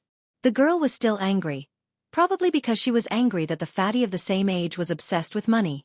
She ignored the golden liquid under her feet that did not decrease in temperature and directly took a series of small steps, one foot stepping on the young man's butt, causing him to fall into the boiling golden liquid. The young man turned his head to glare at her, but he quickly turned his face back to the ground, his hands cheerfully continuously hugging the golden liquid above his head. The girl's cheeks were puffed up as she chewed on some stiff pastries. She stepped on the fat boy's fat and ugly buttocks one by one, splashing a large amount of golden liquid. The golden liquid condensed into golden ice cubes of different sizes in midair, falling into the golden liquid and melting again. Seeing this, Zhou Junshin's face turned pale as if he had seen a ghost in broad daylight. Where did Beimang find such a pair of water and fire freaks? Murong half-faced Buddha and Hong Jingyan were enough to turn Qingcong City upside down. With the addition of this pair of demons of unknown origin, not to mention the small Qingcong City, they could even kill their way in and out of the heavily guarded prince's mansion in Mount Qingliang several times. Murong Baoding walked down the steps and came to Zhou Junshin's side. He laughed softly and said, "If Bailiang knew that their new master had died in your house after only a few days of succession, what would you do?" Zhou Junshin's mind turned quickly. He carefully responded with his awkward and unpleasant northern Beimang dialect. "Is there a place that will take me in?" The governor of Beimang, who was half a head shorter than Zhou Junshin, smiled and slowly said, "Beimang is far from being as rich as Liang's central plains, but there are still many fertile grasslands. Compared to the land of refugees, it is still more suitable for living. This King's Orange province is one of the few rich places in Beimang. What's so difficult about taking in a few Zhou Junshin? However, if you, Zhou Junshin, want to go to Beimang and continue living the life of a local tyrant, it won't be easy. The key is that under the leadership of the residents of the Dragon King, there will be tens of thousands of refugees in Qingcong who will migrate to Beimang. This king has come to the south this time to kill the king of Bailiang. However, if you, Zhou Junshin, can make a contribution to this king can also go with you to the Empress to ask for a reward. It might even be possible to get a purple gold fish pouch. I'm sure you know that there are less than 60 purple gold fish pouches in the entire Beimang. Even Hong Jingyan, who holds the Ruren army of 3 towns, only received one recently." Zhou Junshin looked troubled. The difficult part of governing a land of refugees was that the refugees here never believed in propriety, justice, integrity, or shame. They especially didn't know how to write the word loyalty. Here, brothers turning against each other was common. Even father and son turning against each other and killing each other wasn't rare. In order to control the refugees, one could only use force to subdue them. There was no such thing as using virtue to subdue them. Whoever had more soldiers and horses and brighter armor would be able to defecate and piss on the heads of others. Zhou Junshin's jurisdiction was centered around the ancient military town of Qingcong, which had a population of 20,000. The influence of the residents of the Dragon King, the Zhou family, would begin to decline sharply once they left the city. If news of the residents of the Dragon King being destroyed were to spread, as long as the refugees outside the city knew that it wasn't an imminent disaster, they would just pick their noses and continue with what they were doing. They couldn't be bothered to care about whether the residents of the Dragon King was surnamed Zhou or something else. In addition to the less than 2,000 dragon-scale army, under Zhou Junchen's command, he didn't have the confidence to bring more people to Beimang, even if it was the 4,000 or 5,000 bodyguards under the command of his trusted generals. For the refugees, life in this world was like this. No matter how hard it was, it couldn't get any harder. They were used to being frogs at the bottom of a well in the land of refugees. They didn't even want to wander elsewhere. Therefore, the spread of Buddhism in the land of refugees was far deeper and more extensive than that of Confucianism and Taoism. Since they couldn't pin their hopes on riches and honor in this life, they might as well endure more hardships and endure all the hardships in their next life in hopes of being reincarnated into a good family in their next life. In the land of refugees that was full of disasters, those who could wander alone and stably were not martial arts masters who relied on their strength to bully others. Only those ascetic monks who were as poor as the refugees. Zhou Junchen didn't dare to make a promise on the spot. Murong Baoding obviously knew the unique circumstances of the land of refugees, so he didn't make things difficult for Zhou Junchen. He laughed softly and said, "You have your difficulties. This king can understand." In the eyes of ordinary refugees, even if they went to Beimang, even if they ate and drank well for a while, they might have to work for Beimang someday. Once the War of Liangmang starts, the first batch of people to die will be them who defected. In other words, if you rely on Beiliang, it's the same logic. The only difference is whether you will die under Beimang's arrows or under Beiliang's horse's hooves. Since that's the case, it's naturally better to continue hiding in the land of refugees. Beimang, Beiliang, they won't go anywhere. There's a saying in your country that it's better to live than to die. It's referring to the hundreds of thousands of refugees who can get on their horses and fight. Zhou Junchen smiled flatteringly and said, "The commandant has already seen through the affairs of the world. If the military power of Beimang is in the hands of the commandant, the imperial court of Zhao can only bow and obey." Murong Baoding said calmly, "Although you're flattering against your will, you're right about this king's thoughts. Tuoba Bodhisattva's so-called god of war is only a talent in military affairs. He's just a mediocre talent. Dong Zhuo is more capable in military affairs. But no matter how capable he is, no matter how well he mingles, it's just the fate of Liang Su Shao. It's a pity that Dong Zhuo's rise came too late. The great generals of the southern dynasty who were ranked before him can still hold on for many years.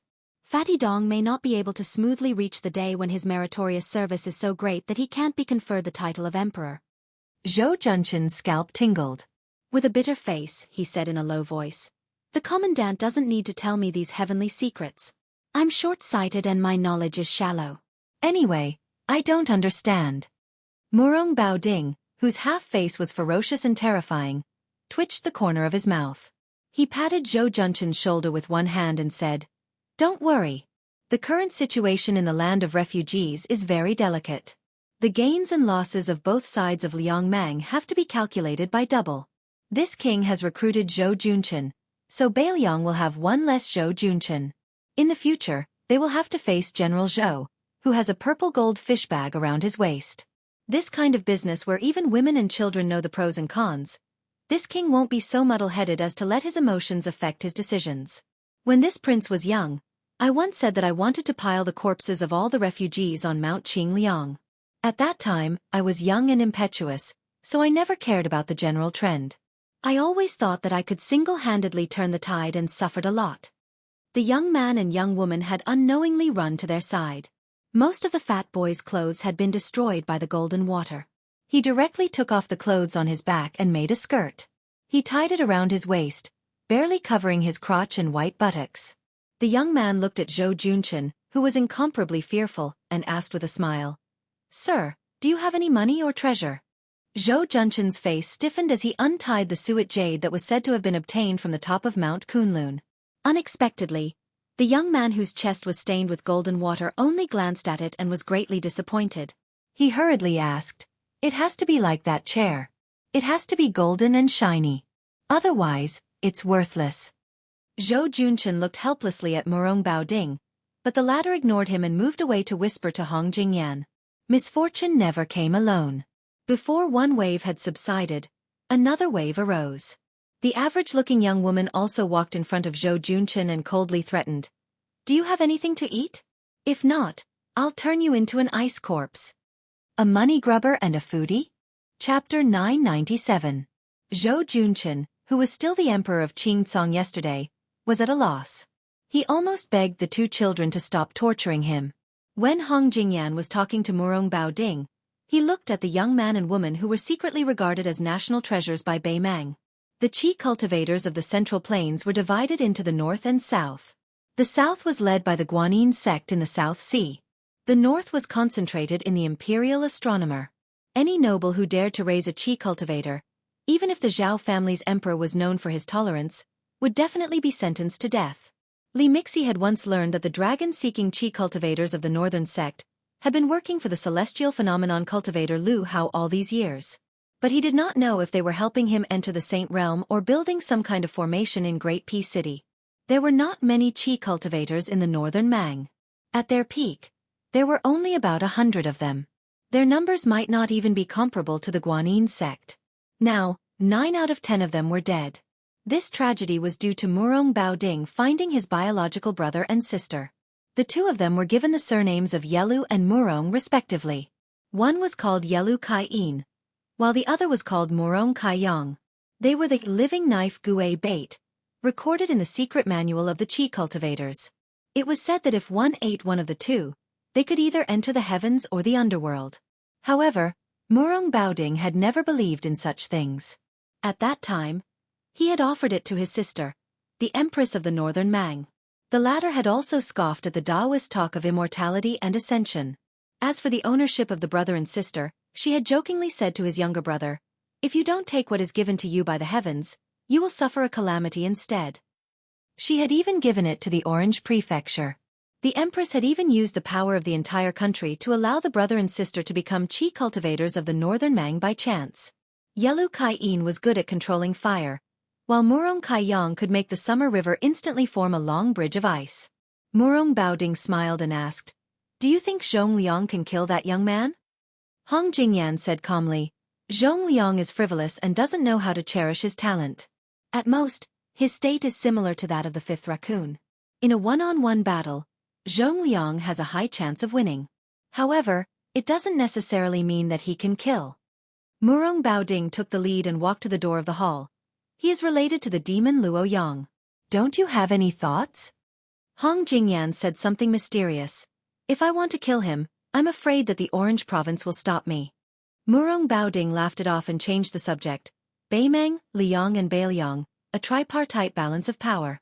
Originally, as long as Su Xiao did not die, the other two sides would have to obediently follow Bailiang's orders. At that time, Liang wished that the young heir apparent would die prematurely. They carried out many assassinations, hoping that Bailiang would die the second time. Later, beyond everyone's expectations, Bailiang quietly settled the general situation. Su Fengnian's hereditary succession could not be stopped. Then Chen Zhibao entered the capital. Following his resignation as the Minister of War, he was conferred the title of King of Western Shu. As a result, Bei Mang, who had been watching the fun, became anxious. Last year, they were beaten by Bailiang to the bone. There were countless civil and military officials in the northern and southern dynasties, but only the Orange Province and Dongzhou insisted on fighting on the western front. They insisted on fighting head-on with the new king of Bailiang and Chen Zhibao in western Shu. As a result, Li Mibi's spider web shifted its focus from this king and these people to Su Fengnian, hoping to kill the new king who no longer had Su Xiao to rely on. At that time, Bailiang would have no leader and would be much easier to bully. Since it was more or less certain that Su Fengnian would not rebel, Liang Xiaogo would have to pinch his nose and risk his life to protect Su Fengnian from dying at the hands of Bei Mang, so as to avoid missing the northwestern gateway. It was really a big joke. With Bailiang's 300,000 cavalry being used up against the southern court, and with Chen Zhibao glaring at western Shu, it would be much more difficult to carry out the peace edict's plan of east-west confrontation. Even if it succeeded according to the peace edict, it would cost more than 200,000 lives. Perhaps this is the power of the man called Yuan Benshi in Great Peace City.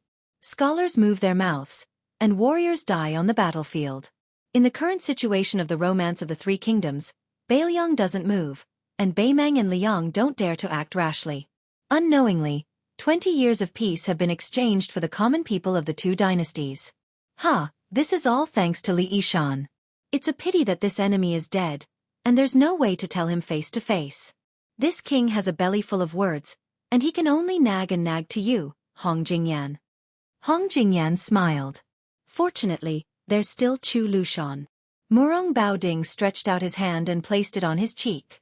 Yes, there's still Chu Lushan. The two had already stepped through the threshold of the main hall. Looking at the somewhat lonely scene in the square, Hong Jingyan suddenly said, Su Yanbing secretly escorting the young king is a reasonable thing.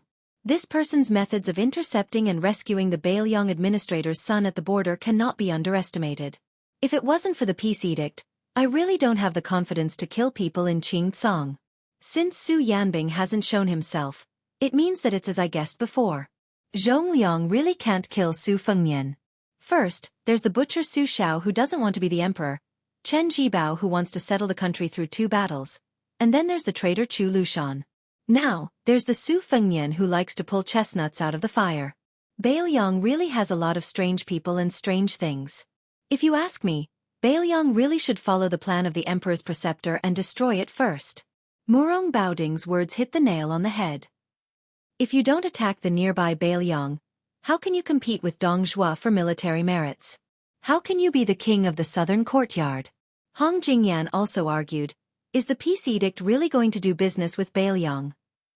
Chapter 998. Murong Baoding laughed and said bluntly, as long as this kid agrees, and as long as you, Hong Jingyan, do not meddle, the king of the northern courtyard will be his in the future, and the king of the southern courtyard will be yours. When Baimang pacifies the world, your northern and southern courtyards will no longer be defined by the current Baimang northern and southern dynasties, but by the current Baimang Liang. Hong Jingyan, do you think he will agree? Su Fengnian entered the city alone as a show of sincerity. This king even traveled thousands of miles south to this land of refugees, and spared his life. His sincerity should not be small, right? Hong Jingyan said indifferently, if Su Fengnian can recruit hundreds of thousands of refugees, he will be able to secure his position as the king of Bailiang. Similarly, if he can tame 300,000 cavalrymen, he will be able to smoothly proclaim himself as the emperor after his majesty ascends to the heavens. But before that, if I go against his majesty, not only will I lose the Ruran military power that I just obtained, but I will also follow in Luo Yang's footsteps and be hunted down. On the surface, why don't we just follow his majesty's orders and kill Su Fengnian and let him accompany his father? Then, we will rely on our own abilities to fight for people, food, and territory in Bailiang. When the time comes, whoever can destroy Western Shu will be crowned as the king. Murong Baoding interrupted Hong Jingyan's words and sneered, that old woman won't be able to live for much longer. You know very well just how much the Yelu clan, the previous ruler of the northern Mang, hates her. If you don't let me take over, the Murong clan will have to take the risk of the Yelu clan digging up my ancestral graves. The old woman is very wary of this younger brother of Ben Wang, so of course she will have a plan after her death. But when a person dies, politics dies, just like a lamp that goes out. Without her protection, and with Ben Wang's illegitimate son, Li Mibi is destined to die miserably. If Tuoba Bodhisattva wants to kill this king, unless this king fights him one-on-one. Otherwise, with his ability to lead troops, this king will definitely lose in a battle of 100,000 against 100,000. But above 200,000, he will definitely die. This king and Zhong Shentong are in secret collusion. Almost everyone in Baimang knows about this fact. As the ruler of a country, what can that old woman do to the Zhong family? The Zhong family was not like the Su family. They were ruffians who rebelled whenever they wanted. This is also the reason why he is willing to look at the Su family in Bailiang. The chess and sword music schools, Gong Luzi, was silent. The changes in the square in the palace were overwhelming. It was completely beyond the imagination of Queen Yu Ruru and Mao Gu. First, Minister Tang died in the hands of Su, even though he had a talisman array. Then, Second Minister Liang Zhong was extraordinarily powerful. He only used an ordinary iron spear to make the young king bleed. What happened next was even more confusing. After the third minister of offerings from southern border showed up, he did not rush to join hands with the second minister. He just casually took out a brocade pouch from his sleeve with his dark purple fingers. Then, he waved his sleeve and rolled up the peach blossoms that filled the sky, including the second minister. As a result, the 2 rows of peach trees under the palace wall became dead trees. At that time, Mao Bishan and Gu Feiqing knew that the essence of the talisman array was not the 2 aggressive talisman swords, but the inconspicuous poisonous peach blossoms. Mao Bishan had already fled. Gu Feiqing, who had always been loyal to the residents of Dragon King, did not care about etiquette. He held his breath and threw the queen outside. He risked his life to close the palace door, but just after a few steps, black blood flowed out of his chi orifice and he died. Southern Border had an immortal Gu that specialized in killing immortals. This immortal was naturally not an unfettered land immortal, but one of the 3 realms of first rank.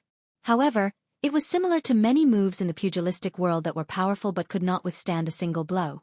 Although the peach blossom immortal Gu of the 3rd minister was not vulgar, it could not take the life of the demon. Instead, it was nailed to the palace wall by Zhong Liang. What was unimaginable was that the old man could actually let out a sinister laugh. He pressed his hands on the iron spear and pulled his body out of the spear inch by inch. After falling to the ground, his voice was hoarse. He sat down and said to the young man who had been watching by the side, "By the order of Master Li Yuanying, I respectfully welcome the king of Bailiang." Only then did he die with his eyes wide open. It was not the spear that took this death warrior's life, but the peach blossom immortal Gu itself. However, Zhong Liang was not unscathed. He used his fingers to wipe away the black blood that flowed from his ears to his temples. His life was not in danger, but his cultivation was still affected. Murong Bao Ding and Hong Jingyan left the palace at this time. Zhong Liang, who had a full beard, was silently healing his injuries. Su Fengyan squatted in front of the old death warrior of Bailiang and closed the old man's eyes. Su Fengyan had seen Murong Bao Ding's picture in the Tide Listening Pavilion's secret files. After standing up, he heard this half-faced Buddha ask with a smile, "This king is accompanied by the 6th in the world, Gung Luzi. I wonder where Su Yanbing is?" Su Fengyan smiled and did not speak.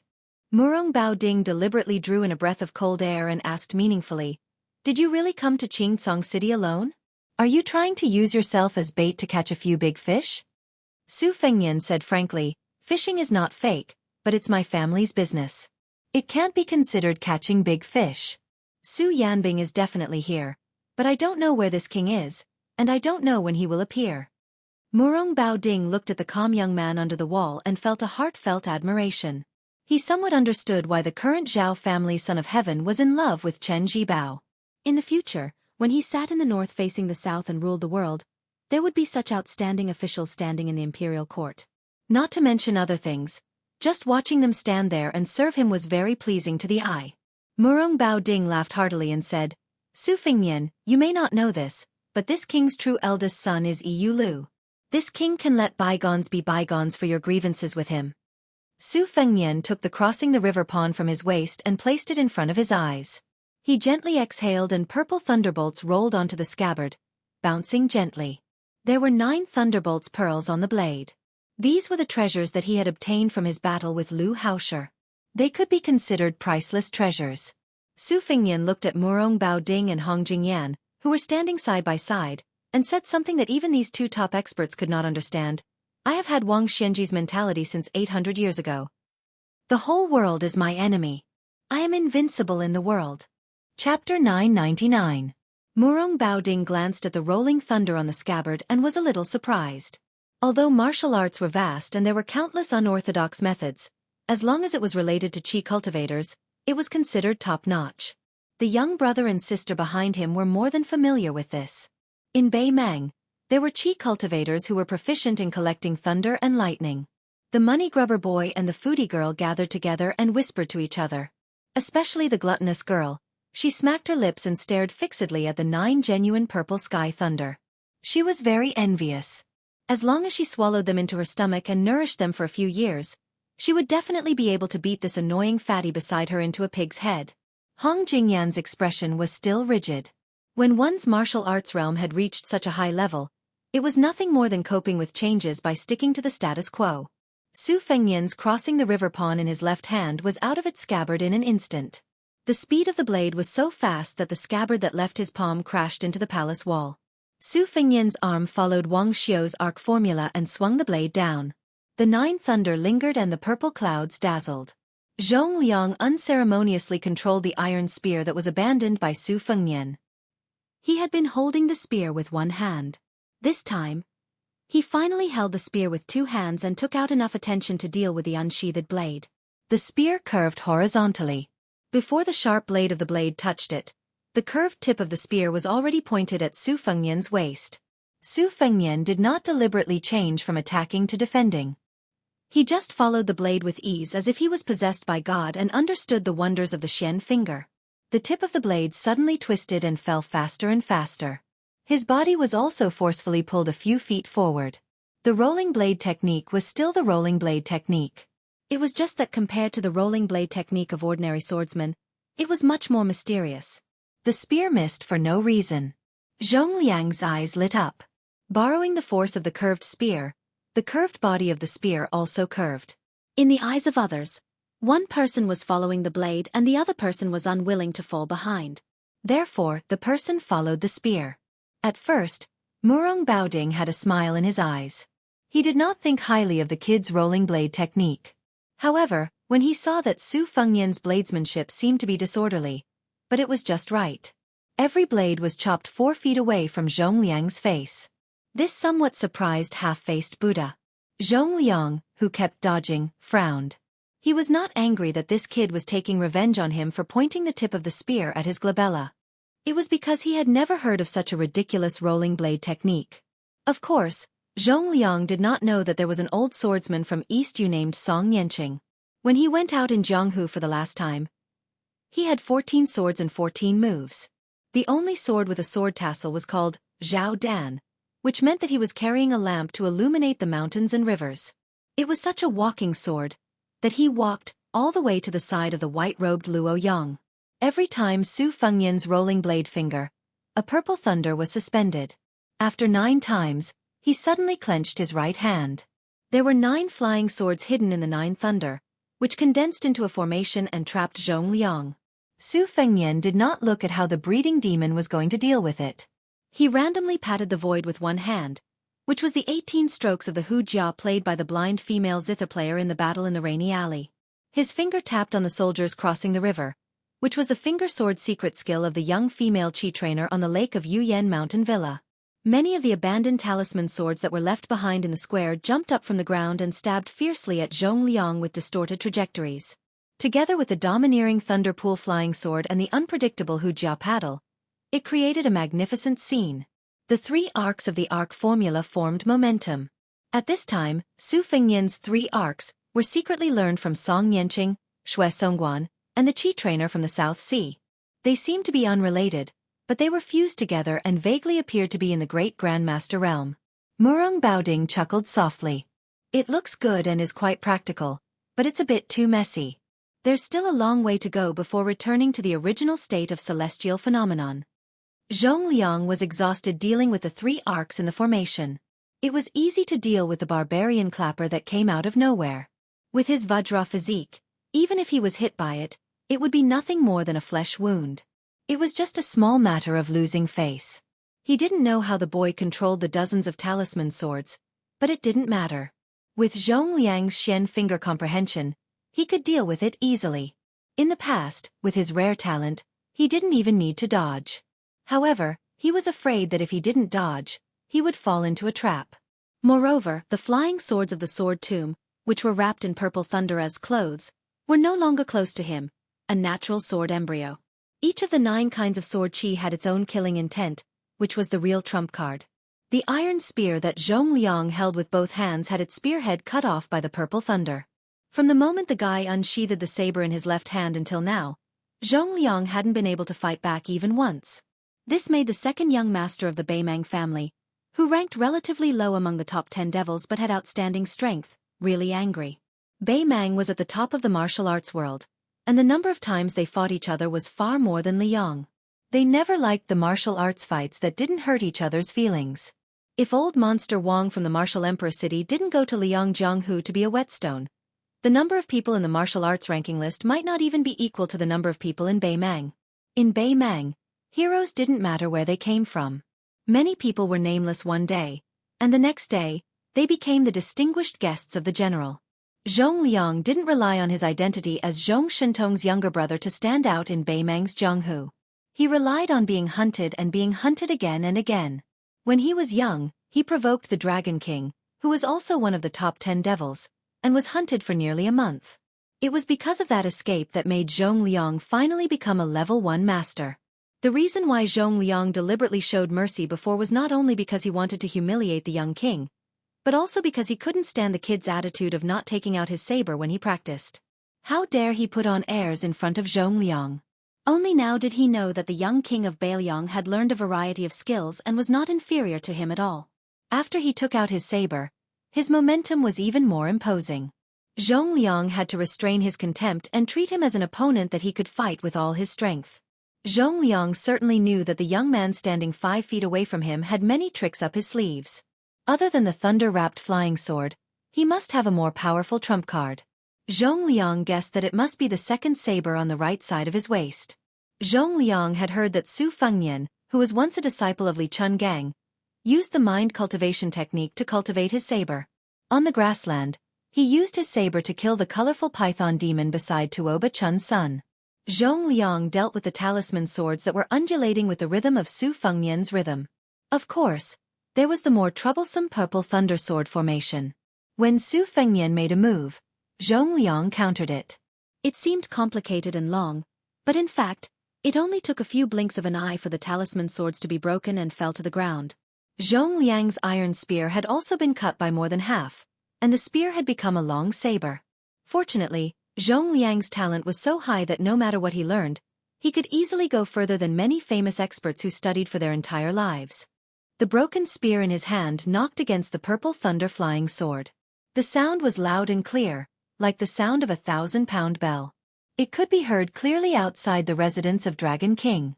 Every time the spear knocked against the sword, Zhong Liang's perception of each thunder-flying sword increased. When the expressionless young man holding the saber finally moved his right hand, Zhong Liang's pupils shrank. He knew that the saber in his right hand was about to be unsheathed. The outsiders, Murong Baoding and Hong Jingyan, sighed softly almost at the same time. Su Fengnian was indeed holding the hilt of Xiudong's saber in his right hand.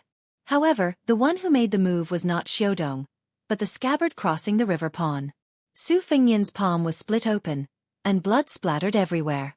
It was obvious that the crossing the river pawn was so fast that even Su Fengnian, who was holding the saber, could not control it. Outside the Shenwu city, a person who was far away in the martial emperor city borrowed a sword. Su Fengnian decisively gave him the sword. At the last moment of life and death, he killed Han Shengxian, the cat that was known as the land immortal, Han Wudi. Chapter 1000. This time, Su Fengnian returned the sword to the old man surnamed Sui. This time, he returned the scabbard to the soldier who had crossed the river. Otherwise, with Su Fengnian's spiritual foundation, he would have been able to cultivate the one-sleeve azure dragon. He would not have only used the rolling knife technique, which was born from Song Nianqing's Shining Guts sword technique, to fight against Zhong Liang. Everything was just an extremely sinister smoke screen to pave the way for returning the sword. In the soul-stirring trap outside the Shenwu city, the famous sword Spring and Autumn was only a foot away from the human cat's heart. The further the person who borrowed the sword was, the more powerful it would be. However, Zhong Liang was not the mysterious celestial phenomenon of death Han Shengxian. This time, when the sword returned to the scabbard, it still directly penetrated the chest of this Beimang demon. It was just that he did not die on the spot. The third consecrator pulled out the iron spear with his body forward. Zhong Liang directly passed through the scabbard of the soldier who had crossed the river and crashed into the palace wall to escape. Su Fengnian did not chase after him. He only looked at the dead Bailiang spy sitting on the ground. It could be considered that he had avenged the old man's hatred for the spear. Murong Baoding said regretfully, with Zhong Liang's ability, he should have fought with all his strength from the beginning. How could he be in such a difficult situation? His talent is really high. Before Luo Yang, he was the fastest person in Beimang to enter the Finger Mysterious Realm from the Vajra realm. He was even faster than Li Chungang from Liyang. This is a great thing but also a great thing. The Vajra realm is naturally not as invulnerable as other martial artists who have been stuck in this realm for many years. Zhong Liang was lucky that as the immortal sword embryo, He was able to sense the danger before the scabbard blade from the sword way pierced his heart. This was why he was able to avoid the fate of being stabbed to the heart. Unfortunately, he was lucky enough to avoid this blade. However, he could not avoid Su Yanbing, who came with the instant spear. Hong Jingyan hesitated and was about to step forward. Murong Baoding laughed softly. Have you thought it through? Do I really have to save Zhong Liang from Su Yanbing's hands so that I can express my goodwill to this king's sister? Don't regret it. Hong Jingyan asked in return. If Hong Jingyan could hide the secret of the military edict from His Majesty, why couldn't the military edict wait for Hong Jingyan's plan before acting? Murong Baoding didn't say anything and just shook his head. The two of them parted ways. As soon as Hong Jingyan left the palace, Murong Baoding muttered to himself, if I don't dare to gamble, how can I take it? Murong Baoding raised his voice and said to Su Fengnian with a smile, this is Gung Lozi. Don't be fooled by his high cultivation level. In this king's eyes, he is far inferior to you. Just now, this king even promised to divide the king of the north and south courtyards with you. Now, it seems like he is really humiliating you, Su Fengnian. Su Fengnian took a deep breath and absorbed the 9 purple thunder. He then controlled his qi to take back the soldier of crossing the river that was still in its sheath. He shook it casually and shook off the blood of Zhong Liang on the sheath. He asked with a smile, if you were to face this blade, what would the result be? There was no tense atmosphere between the two of them. Murong Baoding sat lazily on the steps and laughed. This king can predict that blade, but he probably won't be able to dodge it. However, even if your blade hits this king's chest, you won't be able to pierce it. It's not that this king is looking down on you. In fact, only Wang Xianji and Tuoba Bodhisattva can do it with their bare hands. Dong Tai's sword can also do it. As for the others, the difficulty is not small. Oh right, there's also Li Xiaoxin with the King Kong glare. So even if Hong Jingyan went crazy and turned around to kill this king won't take it seriously. He will just leisurely run back to Bei Mang. Who knows, he might even be able to chat with you guys. The martial arts evaluation released by Bei Mang asserted that as long as Wang Xianji was willing to join forces with Tuoba Bodhisattva, they could kill all 8 people behind them. No matter how much the world discussed, there was no way to know what these 8 people were thinking. At this time, there were 2 people in the residence of Dragon King. One was the 6th in the world while the other was the 8th. They had a drink and chat on their journey to the south. Hong Jingyan, who stood at a higher position, admitted this, but Murong Baoding denied it. However, the reason why he denied it was not because he was conceited about his cultivation, but because he felt that Dong Tai, who was going to visit immortals after borrowing the sword, would have a chance to surpass Tuoba Bodhisattva's realm and be on equal footing with Wang Xianji.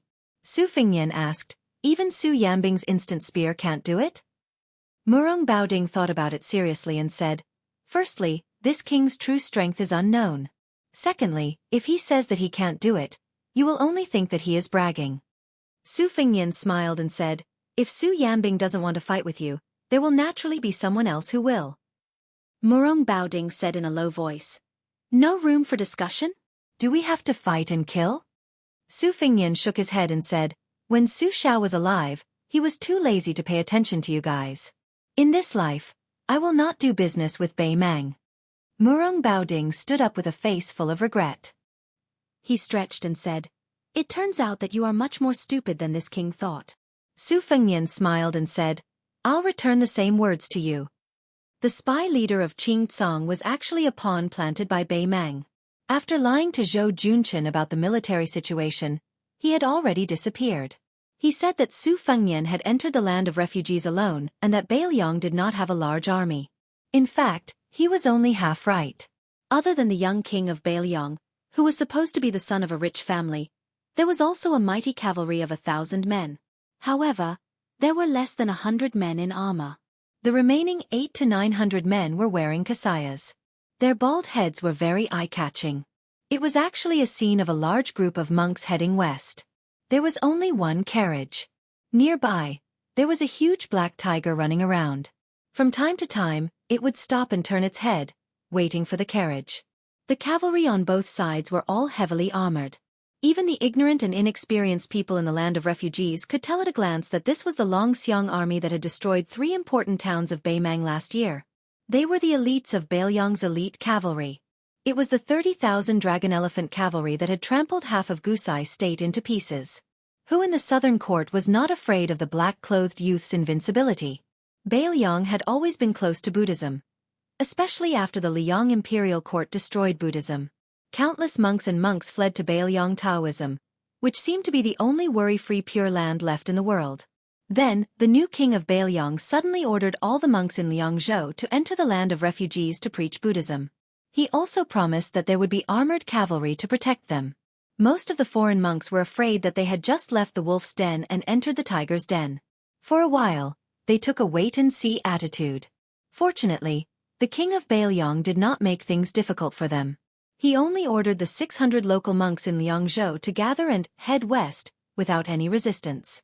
However, there were more than 300 foreign monks who still had the idea that if they did not go to hell, they would die. In addition to Liangzhou, there were also monks from Yuling and Liangzhou who set off quickly. Many monks who chose to give up the risk regretted when they learned that the Black Tiger, who had listened to the great immortal Qi Xuanzhen's scripture, was also in the cavalry. Many monks who were familiar with the ways of the world wanted to mend the pen after the sheep were lost. They tried to secretly follow the cavalry, but they were mercilessly driven back to Liangzhou by the border cavalry.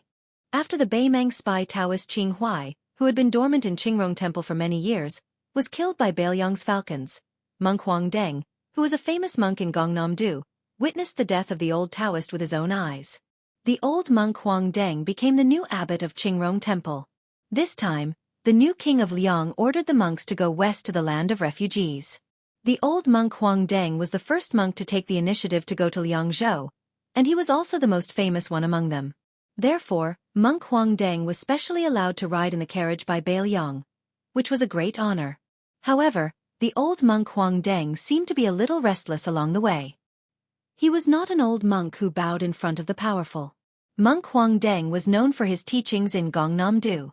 Even when facing the honorable provincial governor, he was treated the same as a peddler. The reason why the old monk Huang Deng was uncomfortable was that the younger brother of the new king of Liang was sitting in the carriage. It was Su Longxiang, who had massacred the city and killed the surrendered soldiers at the border last year.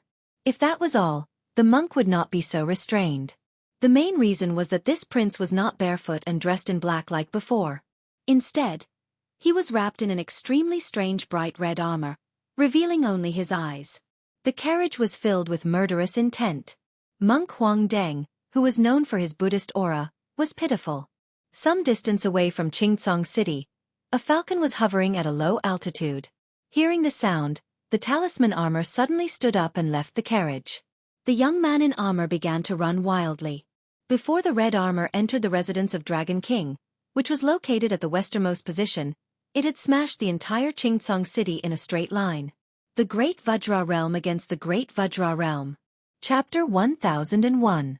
As soon as Zhong Liang broke through the wall, someone immediately broke through the wall and came over. Moreover, this guy was dressed in bright red. The key point was that he looked like a very valuable family property. This made the money-grubbing young man widen his eyes in envy. He felt that if he had this outfit, he would be very impressive.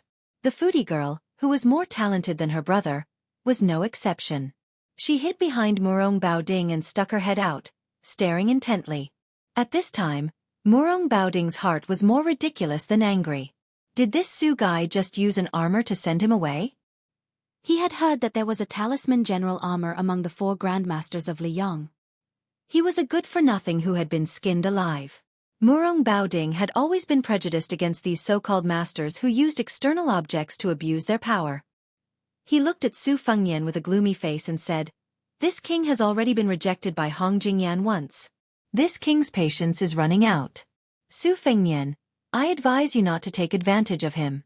Be careful that you don't become the second Zhou Junchen." Su Fengyan seemed to be in a good mood. He walked to the side of the red armor and patted it here and there. He seemed to be relieved.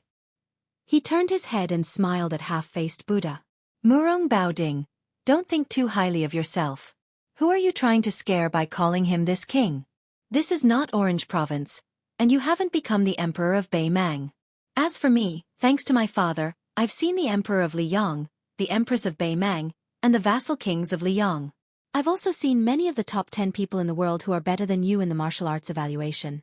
They don't seem to be as arrogant as you. Therefore, you should speak as arrogantly as you can. Murong Baoding put on a fake smile and twitched his lips, revealing a strong murderous intent. Talisman General Su Longxiang looked at his brother. The latter nodded, indicating that he should play freely. Since One Cut Willow was Murong Baoding's illegitimate son, he should treat it as the father paying the son's debt. Su Longxiang turned to face Murong Baoding. He didn't know if it was because of the talisman armor's tight concealment or if it was just a bluff, but Murong Baoding didn't feel any abundant chi flow. This made the governor, who had high vision, very puzzled.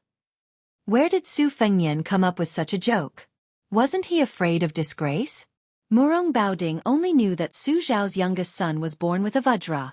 He was barefoot and dressed in black. He led the cavalry of Dragon and Elephant and bullied the 3 military towns of Gentleman's Hall. They were like 3 virgins who had no power to fight back. His son's exquisite murderous sword chi couldn't kill him.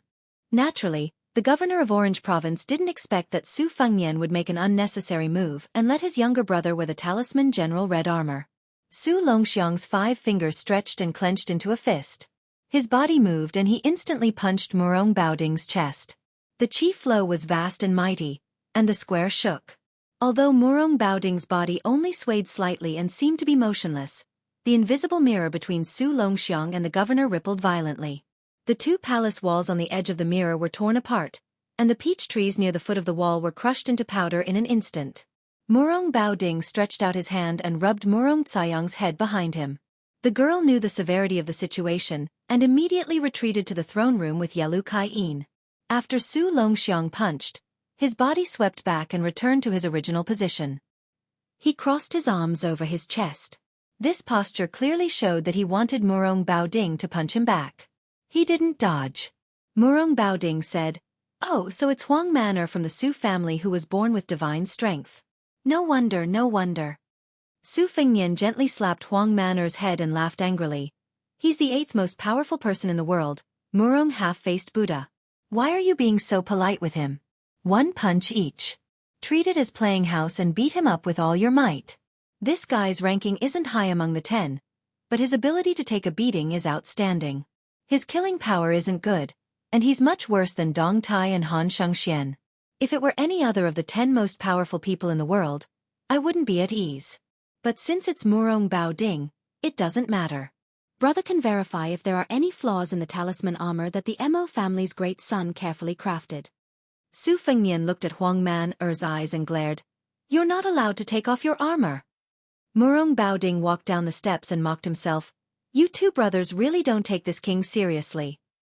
Su Fengnian covered his hands with his sleeves and hid far away at the foot of the wall. He squatted beside the old consecrator's corpse. Murong Baoding didn't finish walking down the steps. He tapped the ground with the tip of his foot and casually pushed Su Longxiang's head, which was covered with the talisman armor. Su Longxiang was sent flying.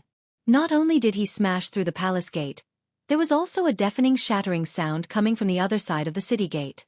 Murong Baoding's body was suspended in the air for a moment before he floated down like a feather landing on the ground. This light feather actually crushed the solid bricks. Murong Baoding had just landed when a scarlet rainbow returned. This time, it was Murong Baoding's turn to fly back dozens of feet. In the blink of an eye, Murong Baoding took a step forward and punched out with his left fist. Su Longxiang's right fist collided with his. The astral chi rushed over, and Su Fengnian had no choice but to extend his arm in front of the old spy, Bailiang, to protect him. Then, the 2 great Vajra realm martial artists fought with their left and right fists respectively. They were like 2 barbaric bulls wrestling. They didn't have the demeanor of an expert, but their aura was extraordinarily powerful. Murong Baoding roared angrily. His entire face was glowing with golden light. He pushed Su Longxiang a few feet away and kicked him. His expression couldn't be seen clearly. Su Longxiang bent down and wrapped his hands around the leg of the half-faced Buddha. He twisted his waist and forcefully pulled Murong Baoding out of the ground like a radish. He spun 1 round and threw it out, smashing half of the palace wall. Su Longxiang leaped up and stomped on Murong Baoding's head. The latter slapped with 1 hand, and his body was like a tornado. He whipped his leg and smashed Su Longxiang into the palace wall on Su Fengnian's side. Just like that, the 2 palace walls were destroyed in half. Su Longxiang stood up from the dust and slapped his palm on the chest of the talisman armor. His chi flowed in layers and dispelled the accumulated dust on the talisman armor. The red armor was still bright and didn't have any flaws. Su Fengnian grinned happily. For the past half a year, the group of old men in the machinery bureau was only one step away from being forced to hang themselves by him. Even the two great masters of MO, who used to be easy to talk to, didn't give him any face. Later on, whenever they heard that he had come to the machinery bureau, they would simply use the lame excuse of seclusion to hide. Otherwise, they would say that they were old and their backs were sore and their legs were cramping. Su Fengnian just had to shamelessly argue with these old men to see who was more shameless. Fortunately, this talisman armor, which involved materials, Taoist talismans, Buddhist incantations, and other vast problems, was finally completed on time. In fact, later on, the old men were addicted to studying it. When Su Fengnian said that he wanted to take it out for a walk, the two great masters of MO looked at him with resentment as if he had stolen their wives. They even threatened to fight the king of Bailiang to the death if it was damaged in the slightest. Fortunately, Su Fengnian threw out a huge bait.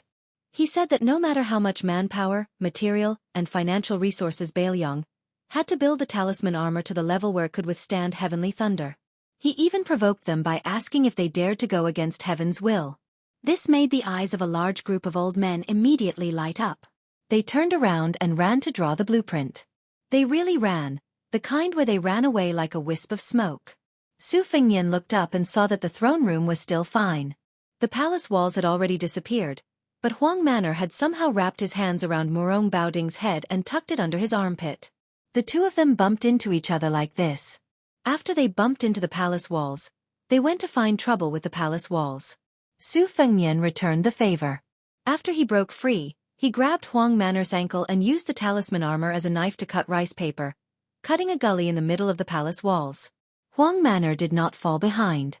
He stepped on Murong Baoding's chest in the air and kicked the half-faced Buddha, who was known as the immovable wisdom king, to stagger. Then, the two of them began to fight back and forth, punching each other's heads. After each punch, the talisman armor and the half-faced Buddha were unharmed, but the ground under their feet cracked inch by inch. Huang Manor was still fine. He had the talisman armor on him, so he did not appear to be in a difficult situation. However, Murong Baoding's clothes were already in rags and he looked like an old beggar. He did not have the slightest bit of the bearing of a Beimang military commander. Chapter 1002. Murong Baoding casually picked up an iron spear from the square and smashed it into the talisman armor's waist. The talisman armor was fine, but the iron spear shattered from head to tail. There were still many iron spears on the ground, but they were all picked up by Murong Baoding. During this time, 2 iron spears were aimed at Huang Manor's eyes, but they didn't succeed. The iron spears that were supposed to shatter were also shattered. Without the palace walls blocking his view, Su Fengnian's line of sight was still quite wide. When he saw this scene, he couldn't help but tremble with fear. He had intentionally looked down on Murong Baoding, who was the 8th most powerful person in the world. However, the half-faced Buddha's methods weren't as powerful as the other 9 people's. However, that was only when compared to Wang Xianji, Tuoba Bodhisattva, and Deng Tai Yi. It didn't mean that Murong Baoding was a coward who only knew how to take a beating. The half-faced Buddha's punches and kicks weren't as powerful as Huang Manor's. If it were an ordinary martial artist in the Vajra realm, they would have been beaten to a pulp. Su Fengnian could see that the ingenuity of the half-faced Buddha's attack was that after a punch, there would still be a lingering effect on the opponent's body. The essence of willow sword chi was able to grow a willow. It was most likely born from this. Therefore, after more than 100 punches from Murong Baoding, how heavy would the chi accumulated on Huang Manor's talisman armor be? Therefore, when Huang Manor was pushed to the wall by Murong Baoding, before the talisman armor could touch the wall, a huge hole was blasted in the wall by the red armor's crazy chi. Murong Baoding looked at the red armor who stood up from the collapsed ruins and let out a long sigh. Their clan had the custom of worshipping Buddha. When Murong Baoding was young, he liked to follow his elders to the temples to worship Buddha. Moreover, he would often raise his head to look at those gilded Buddhas, and he would often look at them for several hours. As he grew older, especially after the Murong Empress usurped the throne, the Murong clan became extremely honored. Murong Baoding did not neglect to focus on practicing martial arts and learning the art of war. Whenever he had free time, He would travel and visit famous temples to look at Buddha. This had practically become a strange hobby that everyone in the Northern Mang and Northern dynasties knew about. During the war between the two countries, Murong Baoding was good at raiding and killing the enemy with a small number of elite cavalry. He became famous early on, but he was much slower in martial arts. After the defeat, Murong Baoding went on a long trip alone and saw a big Buddha enlightened him. He learned the Vajra invincible sitting Buddha. After he opened acupoints, he opened Buddha. And he opened Buddha's Vajra's body. Standing. Murong Baoding slowly raised his left palm in front of his chest. His right hand was about to press against his chest like a monk. Standing Buddha between heaven and earth. Su Longxiang turned his head and looked at Su Fengnian, who was squatting in the distance. He took off the rune armor helmet with both hands and threw it at his feet. He wanted to follow the method that his brother had asked him to memorize. He wanted to knock on a few points of the array and take off the red armor in one go. However, Su Longxiang hesitated and only took off the helmet. He did not take off the armor completely. Su Fengnian saw this and sighed. He did not say anything. Su Longxiang was much taller than when he went to Mount Longhu to cultivate with the old celestial master Zhao Shituan. His face was sallow and emaciated, but the biggest change was that his eyes were less confused and more stubborn. It was this young man who slaughtered the soldiers of the 3 towns of Beimang. He personally led the cruel act of killing the surrendered soldiers after the spring and autumn period. Su Longxiang twisted his neck and punched the palm of his left hand with his right fist. Then, he bent his knees slightly.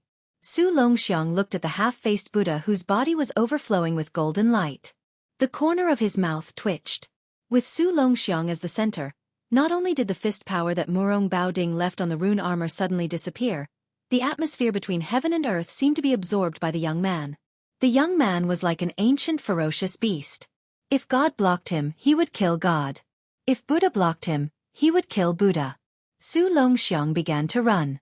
Step by step. He stepped on the ground with the momentum of 1,000 horses galloping thunder. Then, he jumped up lightly. His 10 fingers intertwined and formed a fist, smashing down on the head of the standing Buddha. When Murong Baoding's invincible golden body was smashed into the ground, his hands were tightly pressed together and there was a gap. Su Fengnian stood up. He knew that the situation in Qingcang City was settled. Su Fengnian did not stop the young man and woman from leaving quietly. Although Murong Baoding's body was broken by Huang Manor's fist, if both sides were to fight to the death, Su Fengnian might not be able to gain anything. Su Fengnian looked at Huang Manor's back. He probably felt that if he took off the rune armor helmet, he would be scolded by his older brother. He looked into the pit for a long time. When Su Fengnian did not appear, he ran to squat down and put on the helmet. He always had his back to Su Fengnian and just squatted like that. Su Fengnian did not know whether to laugh or cry. He just lightly carried the old spy's corpse and walked into the very small throne room. Dressed in a dragon robe, Zhou Junchen bent down hard and called out to the king of Bailiang. He said a lot of mushy and flattering words. Su Fengnian placed the old man's corpse beside the dragon pillar. He did not say anything and just glanced at Zhou Junchen. The latter quickly shut up. He realized that the young vassal king in front of him who had seen many storms was not like the previous vassals he had relied on. Not only was his eyes shallow, but he was also soft-hearted. Zhou Junchen lamented in his heart. Half an hour ago, he was still waiting for his subordinates to tie this guy up and bring him to the throne room. He hoped that he could enjoy an audience with the dignified king of Liang. Now, the battle outside had turned the world upside down. Not only had the Ruren Mountain Lord, Hong Jingyan, even Murong Baoding had to personally lead the battle. Thinking of this, Zhou Junchen bent down even more. Su Fengnian went straight to the point and said, "Originally, I wanted to rely on my status as the Northern Liang Prince to talk business with you while drinking. However, as the Azure City Lord, you really put on airs. All right, we can settle the old and new debts together. Yuan Shandong is from Northern Liang, and so is your third consecrator. They all died because of you, Zhou Junchen. Your head isn't worth much, so you can't pay for it. When I came in, I estimated that you would have to use 20,000 loyal refugees to pay for it. Jiang Heng and He Dajia have about 3,000 bodyguards. Shan Konggu, who is not in the city, has another 1,600. In addition, There are more than 1,000 dragon scale guards from the residence of the Dragon King. These are not included in the 20,000 people. Just take it as a gift for our first meeting. Zhou Junchen cried and wailed. Your Highness, I don't have the ability to turn beings into soldiers. Winning over 20,000 refugees is harder than ascending to the heavens, let alone making them loyal. It's not that I don't want to do my best for your Highness, but I really don't have the strength to do it. Su Fengnian suddenly grabbed Zhou Junchen's neck with one hand and threw him onto a pillar. Zhou Junchen's feet were off the ground, and his back was against the pillar. He could not breathe. Su Fengnian's arm was wrapped with the red snake. He sneered and said, Then you can die. It seems that after your head is cut off, it will be more useful to use it to intimidate the Qingcang refugees than to keep it on my shoulder. Zhou Junchen tried his best to grab Su Fengnian's arm with both hands, making a final struggle. He had only heard that this young man, who was still His Royal Highness last year, was undisciplined and lawless. He did not know that he was so unwilling to drag things out and would take someone's life without a word. Zhou Junchen was smart, so he knew to wait for a good price to sell himself at a fair price. He did not want to sell himself too cheaply to Bailiang. It seemed that the king of Bailiang did not like smart people. If he had known this earlier, even if Zhou Junchen had the courage of a bear and the courage of a leopard, he would not have dared to hide his shrewdness. Su Fengnian reached out and pulled out the crossing the river pawn. He tilted the blade and gently pressed the tip of the blade against Zhou Junchen's forehead. He smiled and said, If I stab the blade into your skull, I will probably be able to nail you to the pillar. Emperor, I have always wanted to kill you, so it's not a bad idea to try it out on you first. After an unknown amount of time, Zhou Junchen slowly regained consciousness and opened his eyes with difficulty. He was in a trance and his vision was blurry. Could it be that he had arrived in the netherworld? Or was he still walking on the road to the Yellow Springs and had not crossed the bridge of helplessness? Zhou Junchen subconsciously touched his forehead. It seemed that there was no wound left behind. Zhou Junchen wanted to curse that person surnamed Su for being vicious and merciless, but his throat felt as uncomfortable as if a piece of burning coal had been stuffed into it. He reached out and touched his forehead. It hurt so much that his body trembled and he broke out in a cold sweat. He suddenly opened his eyes wide and raised his head. He saw a snow-white hemp robe and a young face that made Zhou Junchen fear to the bone. Su Fengnian looked down at the local emperor, who was sitting limply on the ground. The corners of his mouth twitched. Zhou Junchen, you owe me another life. Tell me, how many refugees do you want to pay off your debt now? Zhou Junchen, who knew that he had escaped death, had learned his lesson. He hugged the king of Bailiang's leg and cried out in a hoarse voice. Your Highness, if you say tens of thousands, it will be tens of thousands. This humble one will listen to your Highness. If this humble one dares to say no, your Highness will reward this humble one with a knife. Your Highness, you don't even have to lift a finger. Su Fengnian kicked Zhou Junchen aside and walked out of the hall. Huang Man was still squatting there. The short youth was dressed in red armor and looked like a tall building. There was a red building between Bailiang and Beimang. If he wanted to kill Prince Liang, he had to pass through this building first. Chapter 1003. Su Yanbing had not returned yet, so they still had to eat. Zhou Junchen, who had just escaped death, did not dare to flaunt his wealth with lavish fish and meat. He had the imperial kitchen carefully prepare a vegetarian feast. Queen Yu Ruru accompanied him from the side, in charge of holding a bottle of rice wine. Zhou Junchen had tactfully taken off his dragon robe and changed into the brocade robe of an ordinary wealthy family. Naturally, Yu Ruru followed her husband.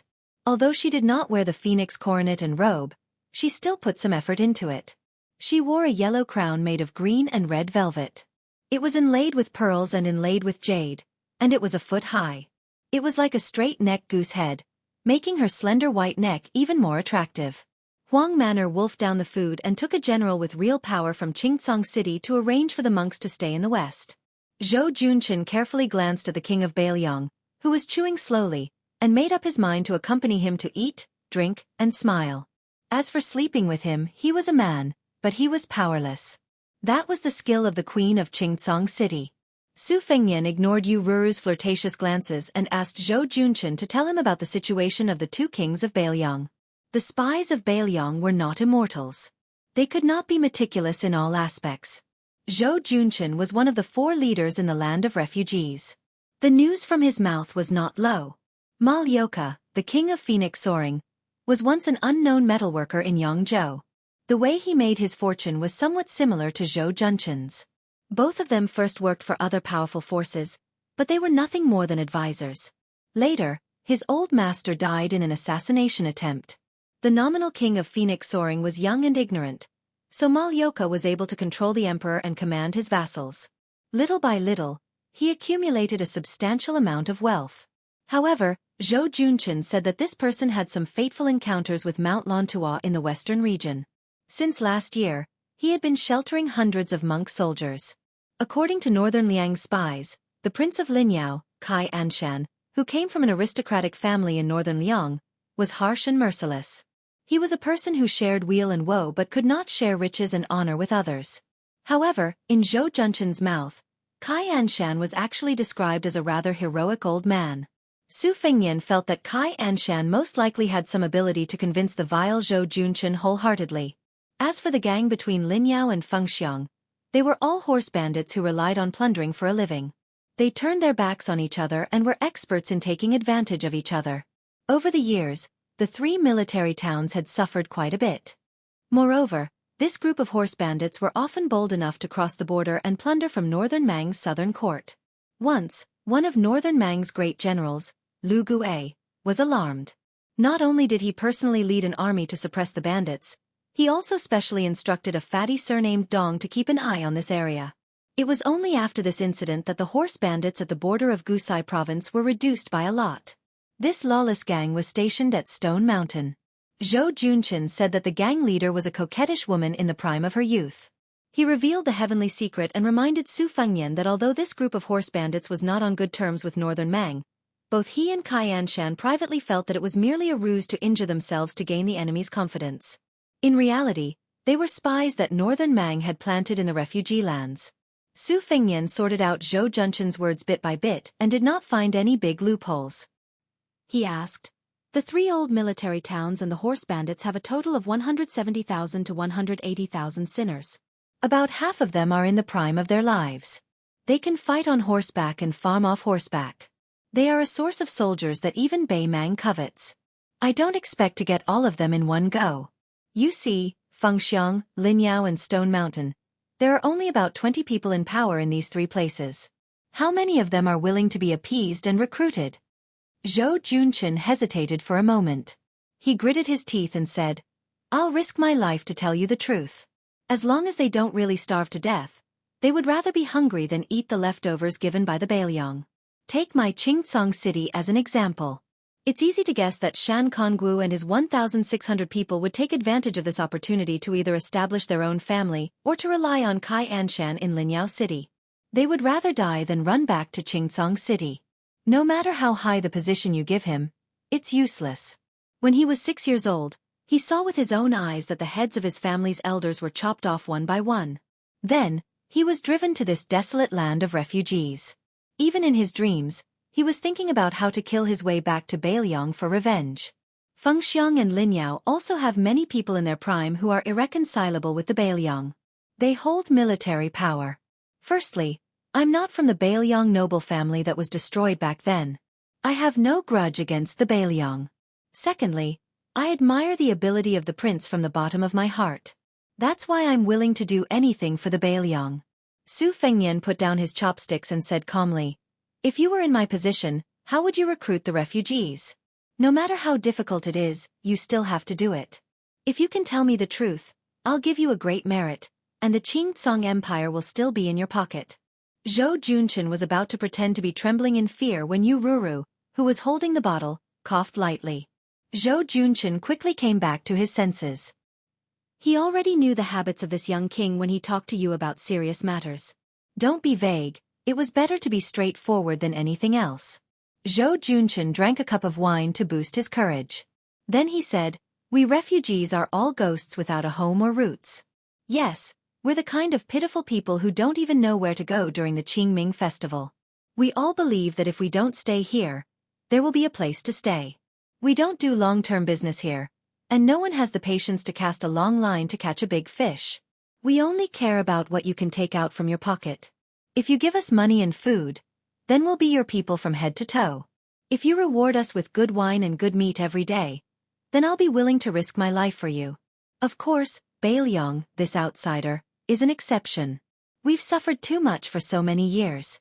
The crossbowmen of the prince's family come here to kill people every 2 or 3 days. We're scared and scared to the bone. I heard that His Highness had brought more than 1,000 monks into the land of the refugees.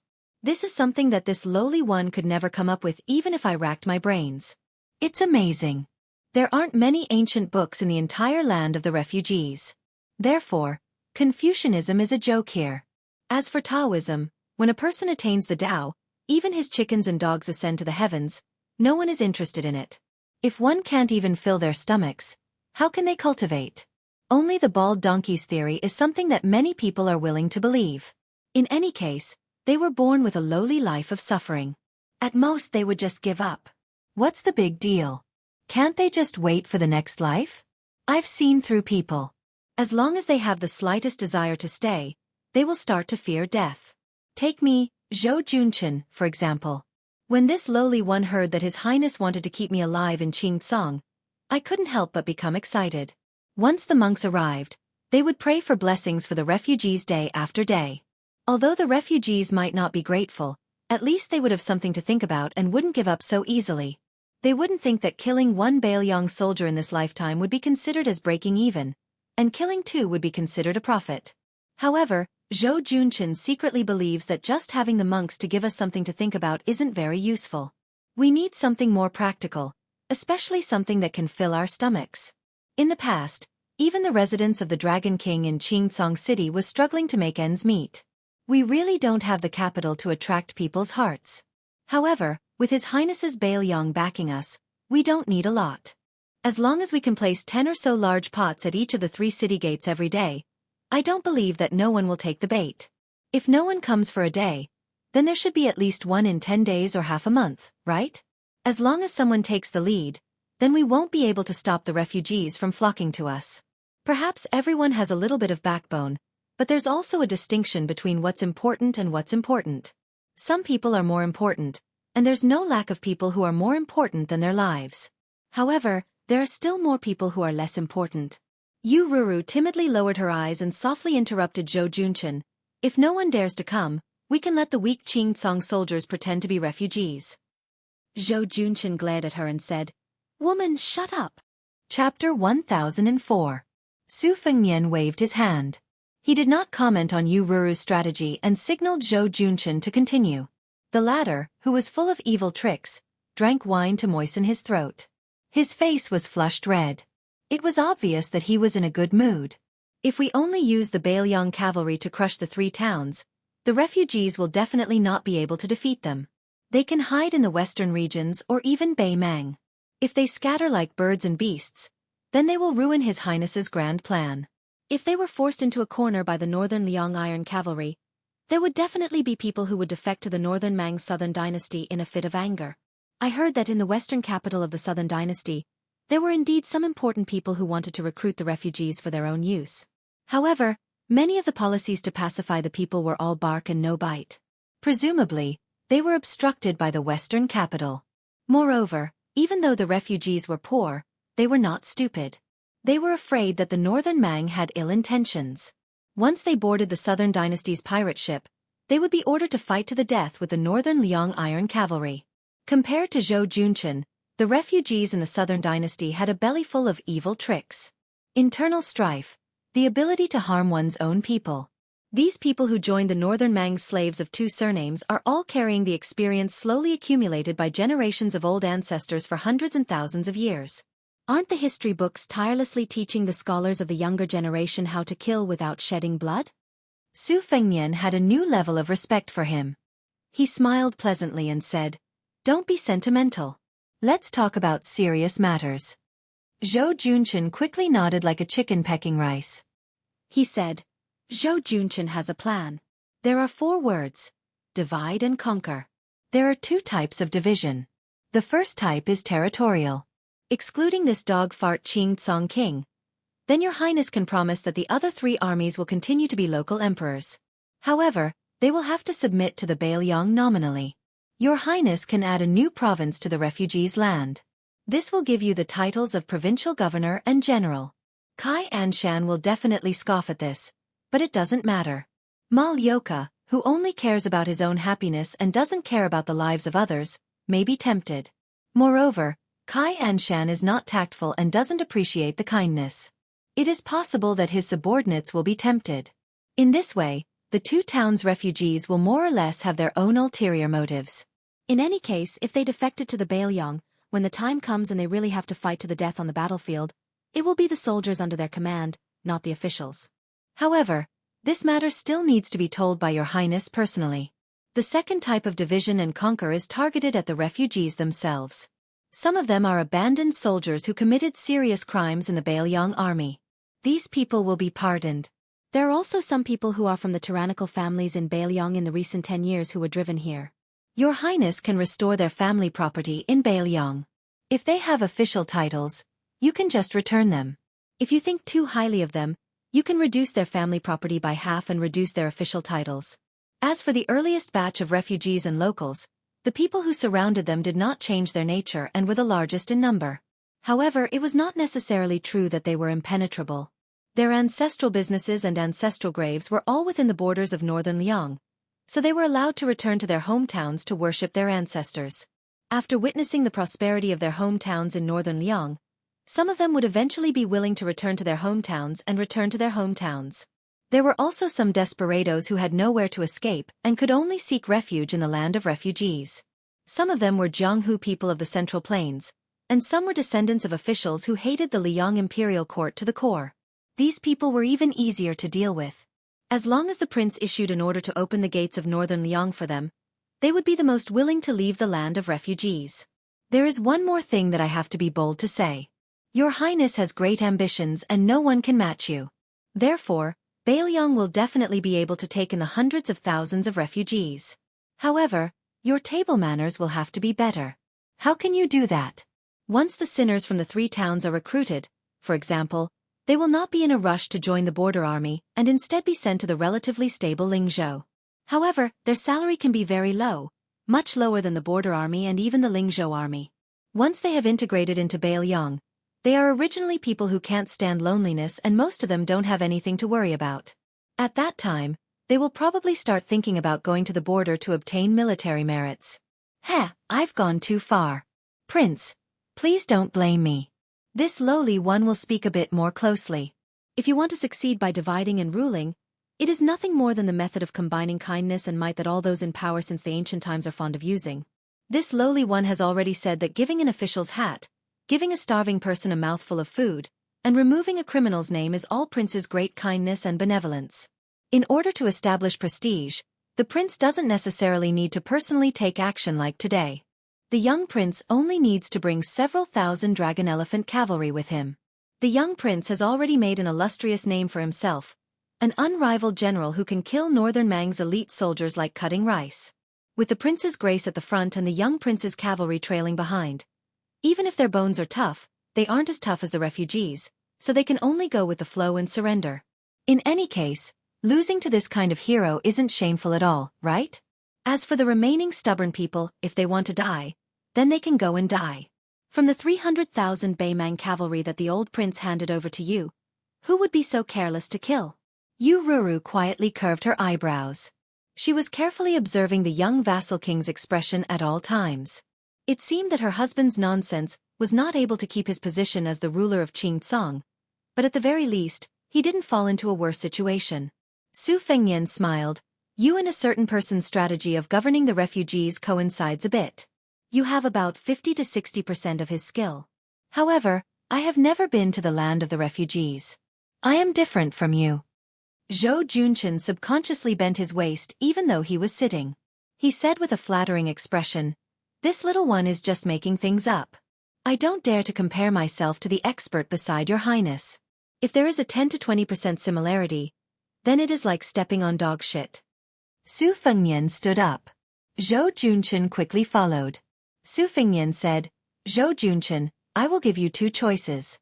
Either you stay in Qingcang City and assist that person, or you go to Lingzhou and become the governor of Fik County.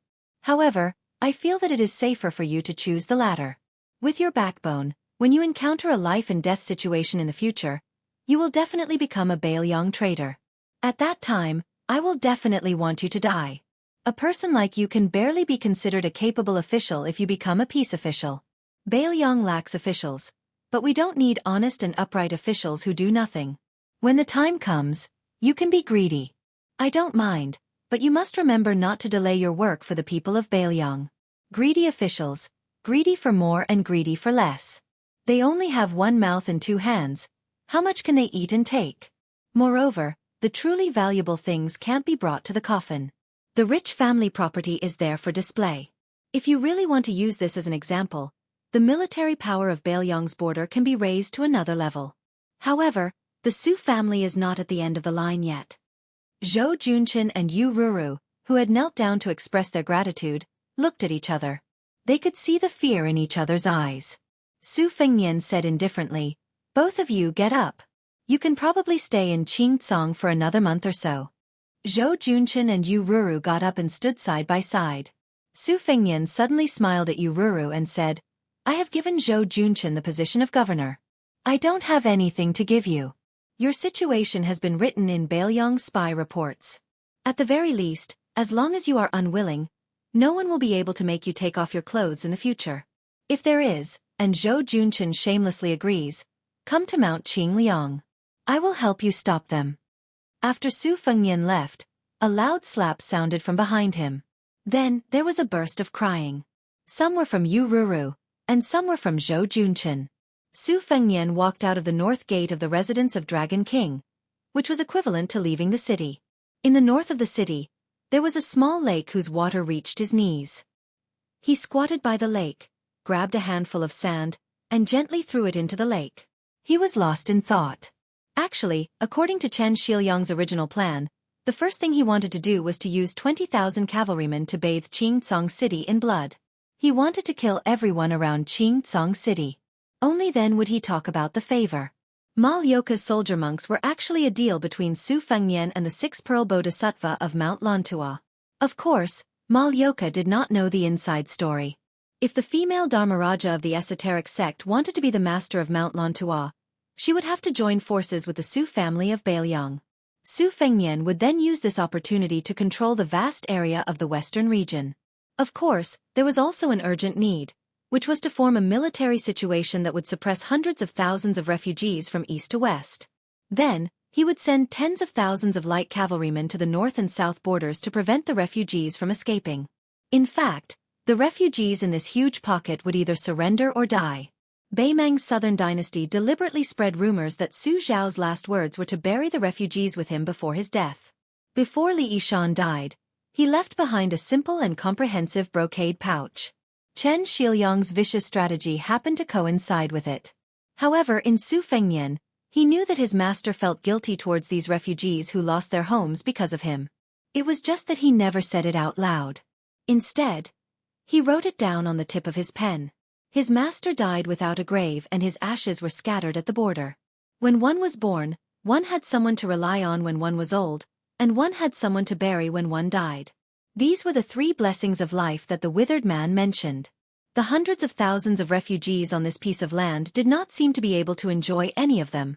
Li Yishan, who wrote the 20-year history of the refugees, Records of Knowing Autumn, called himself Water Margin Mountain Ghost in his old age. Water margin. In the wilderness. Wild ghosts by the water. Maybe it was because in his master's view, he was not the same as Zhao Chongling who brought thousands of servants to join the Su family.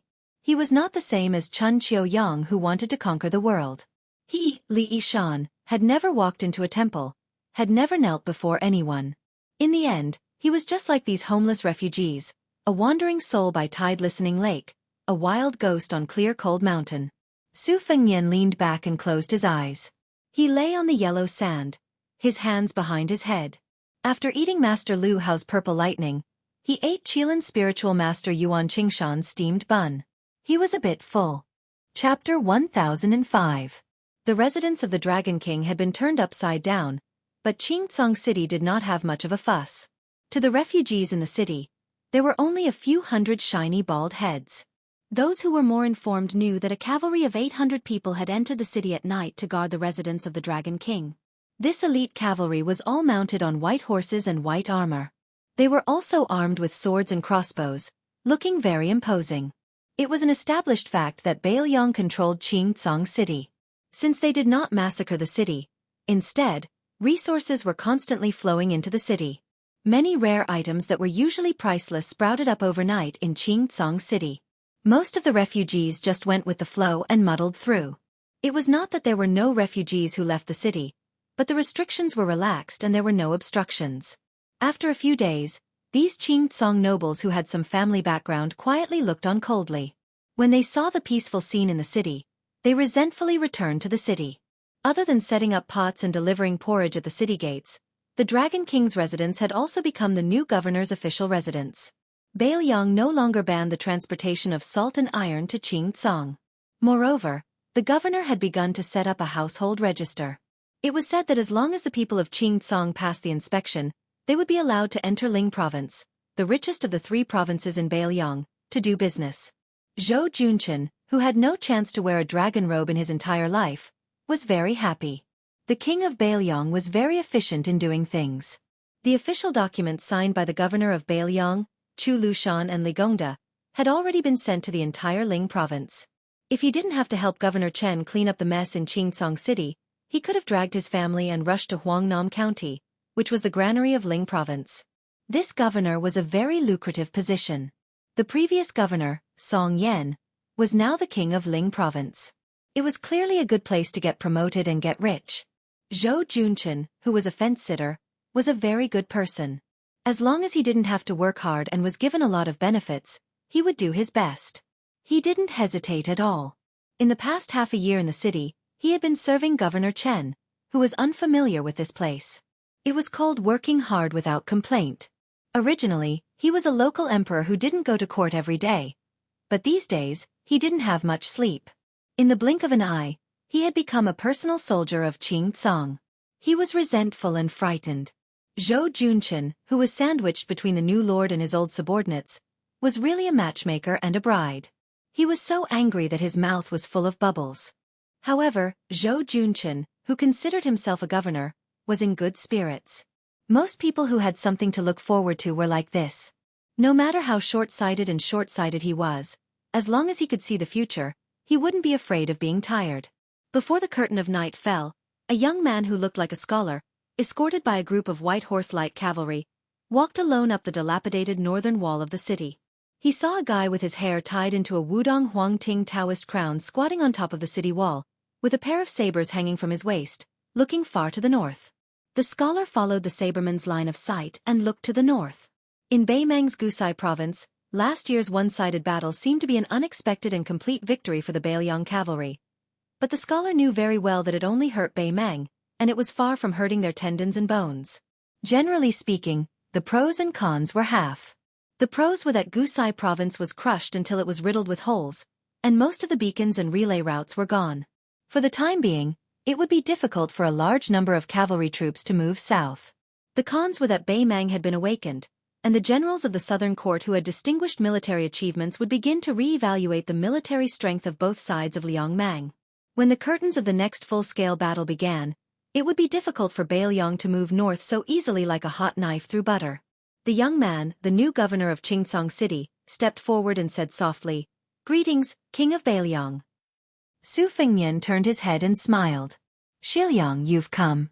You've been so busy these past few months that I didn't even have the nerve to ask you out for a drink." Chen Shiliang smiled and didn't respond. This was probably the difference between him and Su Beiji. Whether it was getting along with His Royal Highness or the new King of Liang, Su Beiji had always ridiculed and rolled his eyes when he should. He had never had the understanding of living under someone else's roof. However, Chen Shiliang was different. He had always kept his place. At that time, His Royal Highness's trusted aides parted ways. Su Beiji was sent to Longqing County, while Chen Shiliang lived in seclusion in the king's mansion on Mount Qingliang. He lived in a side room on the top floor of Tide Listening Pavilion and read all kinds of books. The books he read were all the books and manuscripts left behind by Li Yishan. Today, Bailiang's military strategy, especially the redivision of military officials and the geographical arrangement of 14 future Bailiang's most powerful military officers, came from Chen Shiliang. However, after Chen Xiaoyang got married, he was given full authority to deal with both the grain supply and the salt and iron official camp. Both were not satisfactory. The former was the provincial governor of Liang Imperial Court, Tantanon. Huan Wen personally stepped forward to make things difficult for Beiliang. Chen Xiaoyang did not lose unjustly. However, later in Yuzhou, even though he could order Huang Fuchang, who held the military power in Yuzhou, he was still pushed aside by the salt-eating tyrannical forces.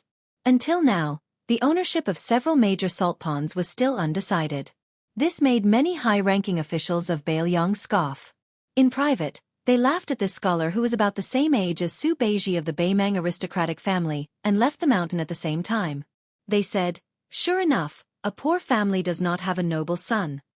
Then, Chen Xiaoyang, who had yet to achieve victory, was urgently summoned back by the new prince of Liang and thrown into a refugee land in the middle of nowhere to fend for himself. The governor of Qingcang City? Compared to any governor of Lingzhou? If this was not clearly demotion, then what was? Looking back at Su Beiji, he was already a provincial governor of Beiliang, second only to the administrator. Comparisons were odious. Chapter 1006. It was said that wutong trees could attract phoenixes to rest, but in reality, they liked sunlight and could not tolerate cold. Their sprouts were especially weak. It was hard to imagine that a wutong tree could survive in a place like Beiliang. However, since it was born in His Royal Highness's private residence on Mount Qingliang, it was equivalent to being born into a good family. Not only did it survive, but it was also abnormally luxuriant. It was just that the wutong trees in the Wutong'an were growing pleasantly, but the courtyard was somewhat gloomy and miserable. Probably because the Qingming festival was approaching, the people underground missed the people above too much. Therefore, there was a silent death in the Wutong'an. It was Cucumber from the Vermilion Bamboo Forest. This second-class servant girl's name had long been forgotten.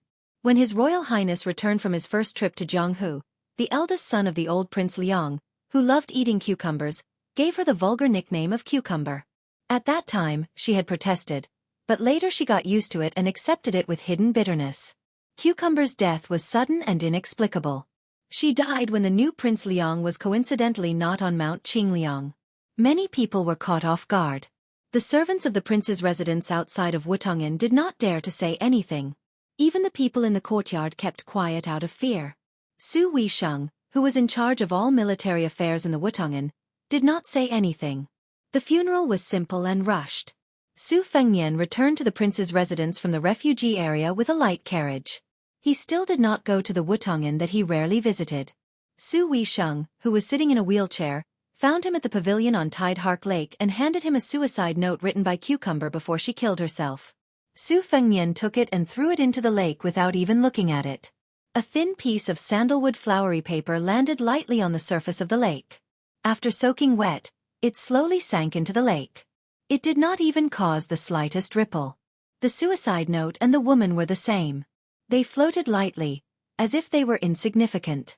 Su Weisheng calmly told Su Fengnian that after Cucumber finished writing the letter, she used a pair of chopsticks to stab through her neck in her room. She fell over the table and died in a very strange manner.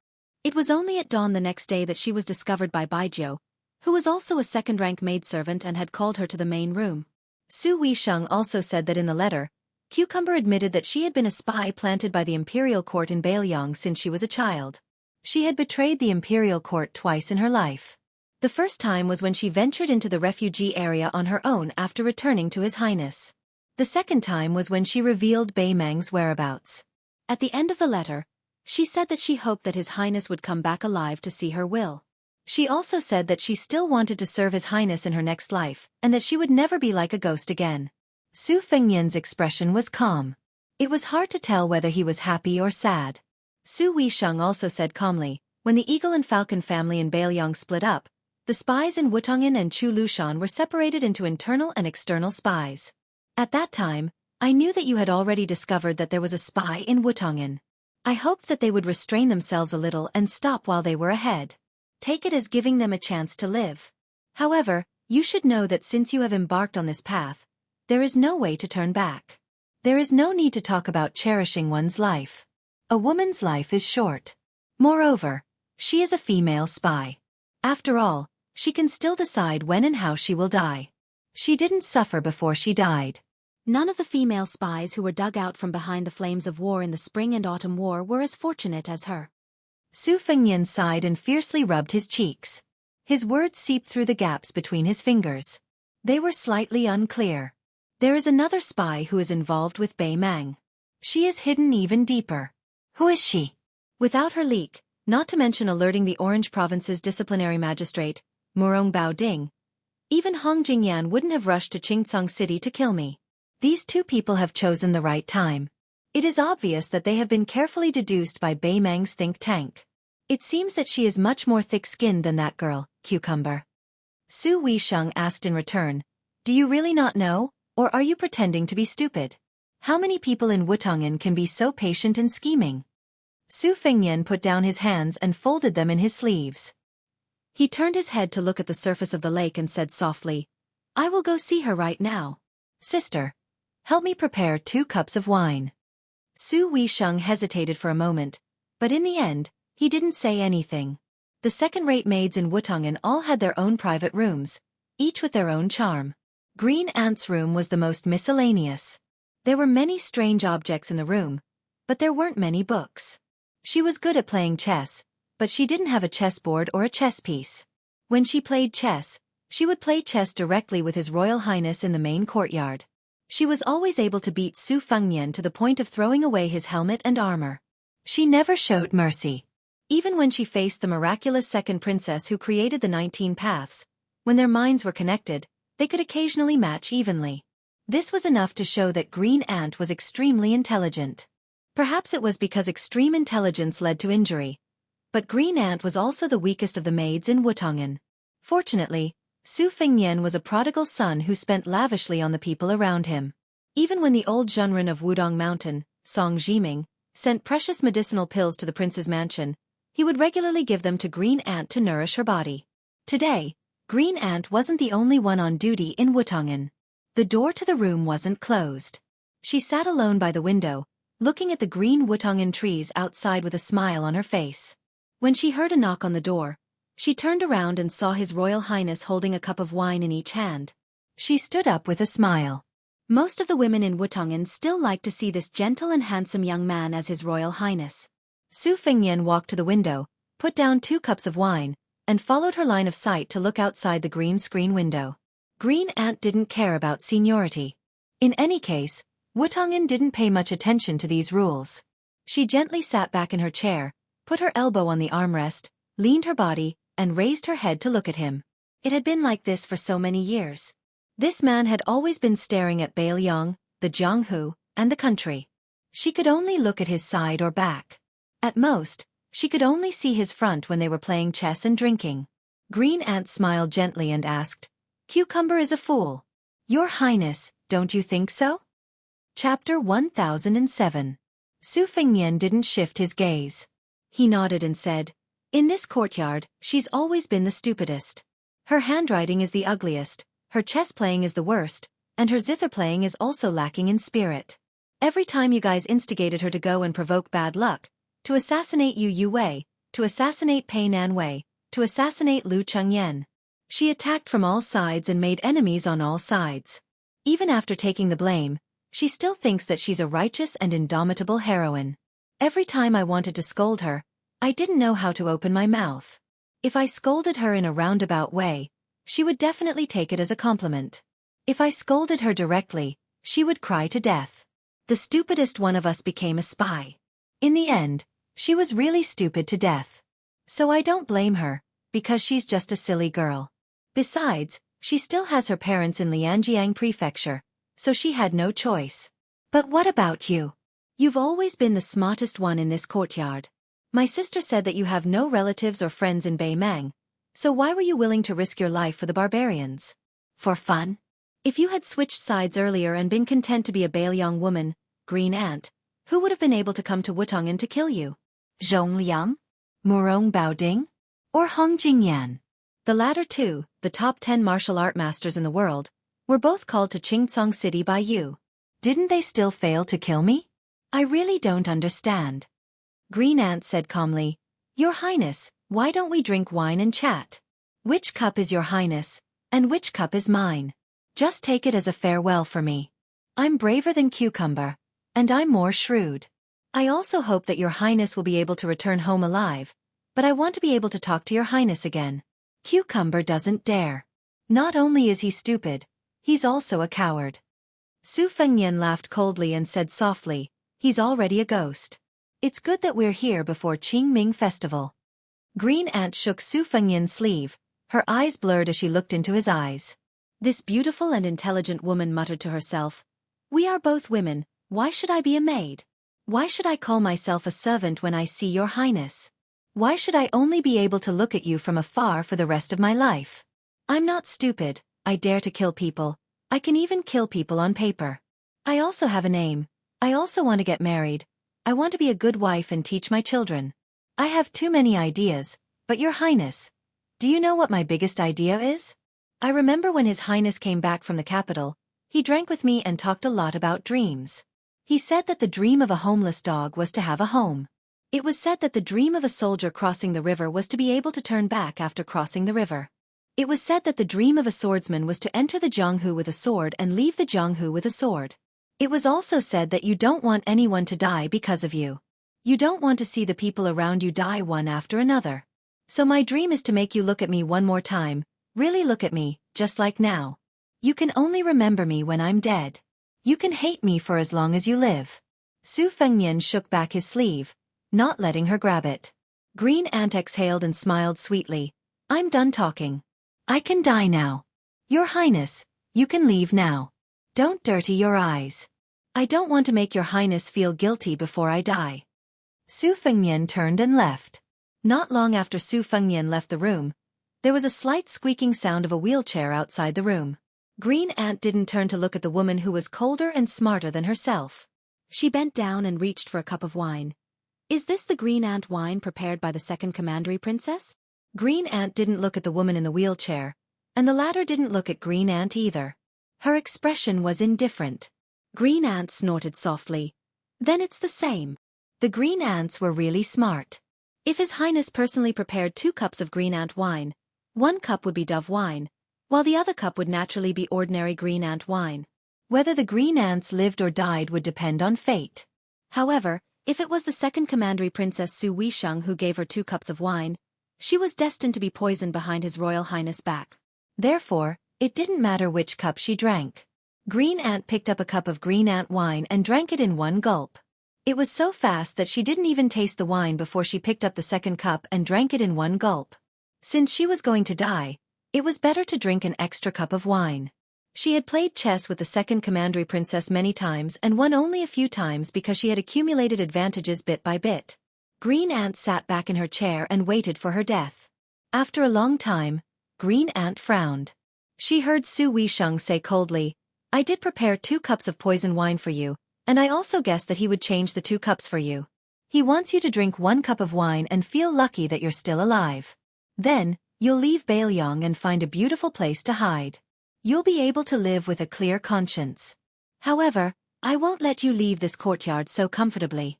I'm here to force you to drink 2 cups of wine. I'll let you, an ungrateful wretch, know who's the one who owes whom. He doesn't want you to die, but at the same time, he wants you to live comfortably.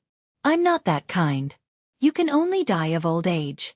I'll let a few elite falcons follow you for the rest of your life. A voice interrupted the quarrel between the 2 women. That's enough, sister. Su Fengnian came back and pushed the wheelchair away. Su Fengnian pushed her to the top of Mount Qingliang. They looked down at Liangzhou together. He said softly, my last bit of patience has been worn out. So, sister, don't worry. I won't be so kind in the future. Mother said before that no one is born to suffer. Even if a man can't treat a woman well, he can't hurt her as he wishes. He has to treat her as a real human being. Now that Wutong'an is peaceful, I don't have anything to worry about. This time, you can take it as I've made a clean break. I'll be willful with you for the last time. Sister, what do you think? Su Weisheng grunted in agreement. Su Fengnian smiled in surprise. Sister, when did you become so reasonable? I'm not used to it. Su Weisheng knocked her head hard against him. She said calmly, I saw that after you became king of Bailiang, You went to the Bureau of Machine Building in the back of the mountain more often than I expected. That's why I made an exception and allowed you to be willful for once. Bailiang's Bureau of Machine Building was built at the base of Mount Qingliang. It was this inconspicuous organization that produced the best sabers, the best spears, the best crossbows, and the best armor for the Northern Liang cavalry. Every saber, every spear, every crossbow, and every set of armor were only slightly better than the others. But with the addition of the 300,000 cavalrymen, how enormous and shocking was the accumulated hidden advantage. Bailiang was most dependent on gold and silver. Other than the military expenses, it was the large-scale military equipment produced by the Bureau of Machine Building. The second king of Bailiang, who guarded the northwest gate of the empire, attached even more importance to this than the old king. It was almost to the point of morbidity. Su Fengnian's eyes were resolute. He made a shooting gesture with his hand and said in a deep voice, "I want to talk to Bai Mang Liang about an old principle set by Su Shao. The greatest principle in the world is within the range of Bailiang's crossbows." Chapter 1008. The common people of Bailiang only knew that there was a group of people behind the mountain, living to the north of Mount Qingliang. But they had no way of knowing what they did or what their identities were. The mountain behind Mount Qingliang was also known as Bakin Mountain, and it had always been a forbidden area. A wheelchair slowly descended the mountain. Su Weisheng was wrapped in a thick black fur coat, her 2 fingers gently wrapped around her collar. At the foot of the mountain, there was a small navy blue building, unremarkable. She naturally knew that the Real Bailiang Bureau of Machine Engineering was built underground, and it was brightly lit all year round. When Liang swallowed spring and autumn, the craftsmen of the Mahis clan had given their all for the Zhao clan. After greatly benefiting the common people, they originally thought that they could retire and live alone in the mountains and forests to do some research. However, with the nature of the Zhao clan and the old Grand Secretary Liang always belittled the Mahis clan as the 10th nation of spring and autumn, the thousands of Mahis disciples scattered throughout the imperial court were all slaughtered.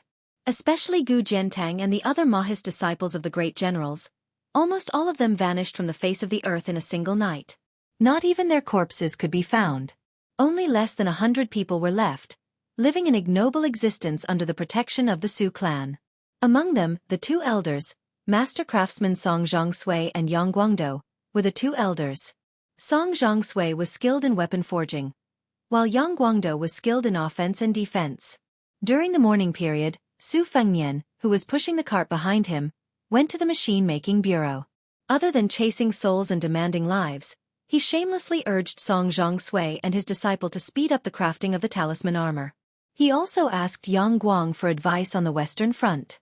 Su Fengnian was no stranger to the machine-making bureau, so he didn't need to rush at the last minute.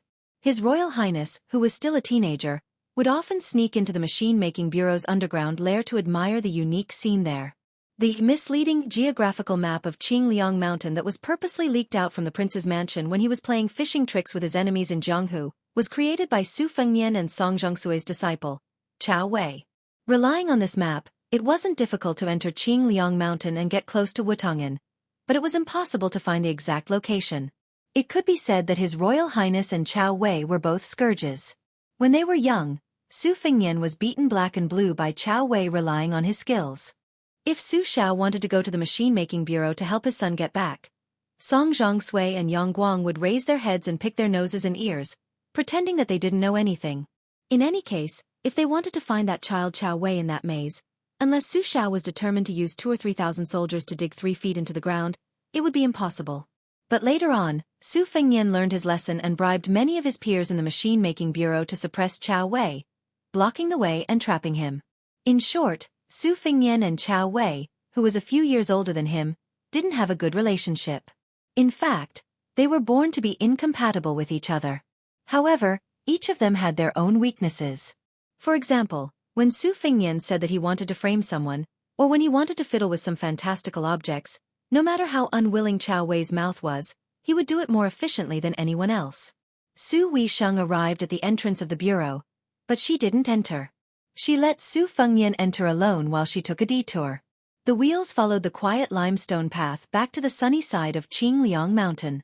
Su Fengnian walked into the machine forging bureau without any obstructions. The tunnels with lights on the walls extended downwards as if there was no end to them.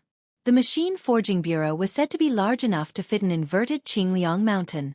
Su Fengnian walked for about an hour, passing through 7 secret rooms and 12 secret tunnels before he finally reached a certain place at the bottom. He saw a 2-story tall refining furnace with more than 10 ladders around it.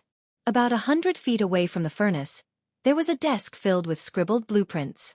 There was a mess under the desk, and there were a few red-faced old men arguing endlessly, occasionally pointing at the furnace. Su Fengnian didn't disturb these old men's argument. He walked in front of the furnace, his face red from the light of the flames. This furnace was called Cauldron Tool, and it had an extraordinary origin. The Tongshi sword furnace, which had already passed away, and the Dongyue sword lake furnace, which was still being forged, paled in comparison to this furnace. It was said that when Great Qin had conquered the world, it had collected all of the ironware in the world to forge the 9 cauldrons, which were used to suppress the 2 cities, 3 rivers, and 4 mountains. Su Fengnian smiled, and just as he was daydreaming, someone jumped up and slapped him on the head. Su Fengnian couldn't be bothered to turn around, so he sent that rude fellow flying with a single slap. Curses immediately sounded out from behind him. Ever since Su Fengnian had started practicing the saber, the fellow behind him had become much more obedient. However, a leopard couldn't change its spots. That Chow fellow couldn't help but provoke Su Fengnian a few times, and this was the result. Chow Wei rubbed his cheeks and stood side by side with Su Fengnian. This young man was short, but he didn't lose to others. When interacting with Su Fengnian, he liked to stand on his tiptoes. Even so, he was still half a head shorter than Su Fengnian. Su Fengnian smiled and said, "I heard that the great-grandson was created by you?" Chow Wei proudly said, "Compared to the sharpest ancestor, the sharpness is a bit worse. Compared to the sturdiest grandson, the firmness is a bit worse. Compared to the lightest father, it's only a bit heavier. Now you know how powerful it is, right?" Su Fengnian poured cold water on Chow Wei's sarcastic face. "They're all just a little bit worse. Which one of them is the best among all the Bailiang sabers?" Su Fengnian and Chow Wei gave the Bailiang saber nicknames. The old ancestor was the first real Su family saber. In the early spring and autumn period, the Su family's troops relied on this first-generation cold saber to conquer the world. It could be said that they were invincible. In the middle and late spring and autumn period, such as the end of the war in Western Shu and Xiongfan, they switched to the second-generation saber. It was not as sharp as the first-generation old ancestor, but it was relatively lighter and sturdier. When they took over Bailiang, the third generation of the Bailiang saber, Old Father, made a new choice. Nowadays, the Bailiang saber, Old Father, had been hung by many rich young men in neighboring prefectures of Bailiang. Most of the Bailiang sabers with the most beautiful curves were the son. By the time the grandson generation came, it was already 5 generations. Then, in the hands of Chow Wei, it was the youngest great-grandson. These 6 Zhongliang sabers, unless one was a veteran soldier who was used to weapons, otherwise, it would be difficult to distinguish the differences between them. The 5th-generation Su family saber, which was privately called grandson by Su and Chow Wei, was already recognized by the military masters of Liang and Beimang as the best war saber in both offense and defense. Whether it was on foot, war or horse, it was the best in the world. It was not that the generals of the southern dynasty of Beimang, Prince of Yanqi, Prince of Liang and Prince of Guangling, Zhao Yi, these famous warriors, did not think of mass copying. It was just that the production of a seemingly simple saber involved the quality of the iron ore, the efficiency of the iron mining, the temperature of the furnace, the forging process, the design of the mold, and so on. It even had to take into account the size of the soldier using the saber. The knowledge required was complicated and difficult.